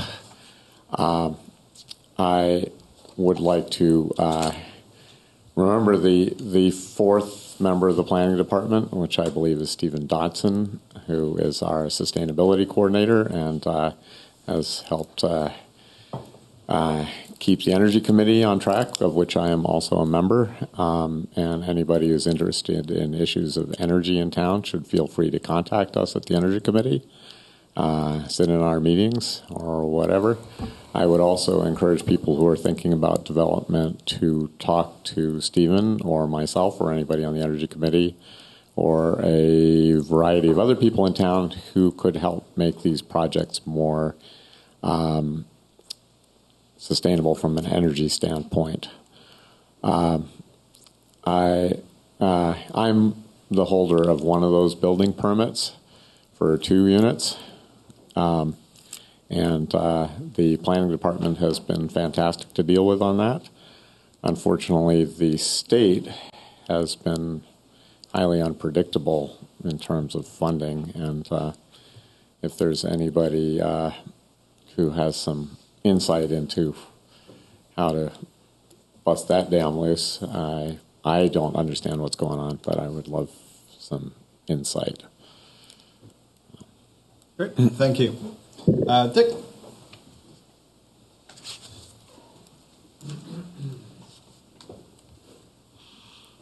Dick DeGray, Brattleboro. One of the concerns that I have with the zoning changes, I actually found out by accident, was the ability for landowners who have a back door that abut the Harmony parking lot, the ability to put an apartment on ground floor of commercial space. I really think that that's a bad idea, given the constraints that we have downtown and the availability of commercial space. And Franz, Frick just touched upon it. We do need housing, but we also need available commercial space. And right now we're in a little bit of a down cycle, but we're going to rebound from that. And if we take that valuable space that abuts the Harmony parking lot, and it actually, I think you can do it over on Harris Ave. That's why the bank was able to put apartments on the ground floor there. I think that should get changed. I think you should reconsider that. When you have a downtown district, we do need commercial space, and we just can't go crazy over getting apartments in anywhere that we possibly can, because we want to have reasons for people to come to Brattleboro, and that would be commercial space. So I would hope that the board would reconsider that. I don't know where that came from. I don't even know if that was from the Planning Commission. I'd like to get an answer on that. Was it somebody from the public that went to the Planning Commission and said, would you get this considered, or did it come from the board? Two of you were there when this happened. I believe it was in 2022. So if you could just talk to a little bit, I know you're antsy to get out of here, but that's a big issue, and it's a huge concern for people that are interested in having retail space and not having everything turn into apartments. Okay, thank you. Sue, sounds like something Sure. you might know about. Yep. So that was a Planning Commission decision when we were doing amendments to the land use regulations. So there had been, prior to that, in the entirety of the urban center zoning district, which is downtown, which basically is Harris Avenue all the way down to the co-op and actually past it. There was a restriction on no units on the housing units on the first floor. And actually I think it was like 30, you had to be set back like 30 feet if it was, because Hooker Dunham building has some housing units on the first floor. We ended up, because there was such a need for housing units, looking at the downtown and saying this part of downtown is got a different built form than the block buildings that lie in between High and Canal Street. And so we looked at ways where we could maybe allow some housing, because if you're in a city, there are some entire apartment buildings. So we were looking for the mix of uses and to allow some housing. Particularly, at that point we were thinking about housing on Harris Street in the Harris parking lot. The town had put out an RFQ to look at it for a developer for that. So it just seemed that there were parts of downtown that could have that. In terms of the property or the building on the Harris lot, that was probably, so we restricted it within a certain distance of the street on the first floor, and Harmony lot, that was probably an unintended consequence for that building, honestly. So it is something that the select board might want to revisit when we bring changes back. Mm-hmm. Okay, thank you. Other questions?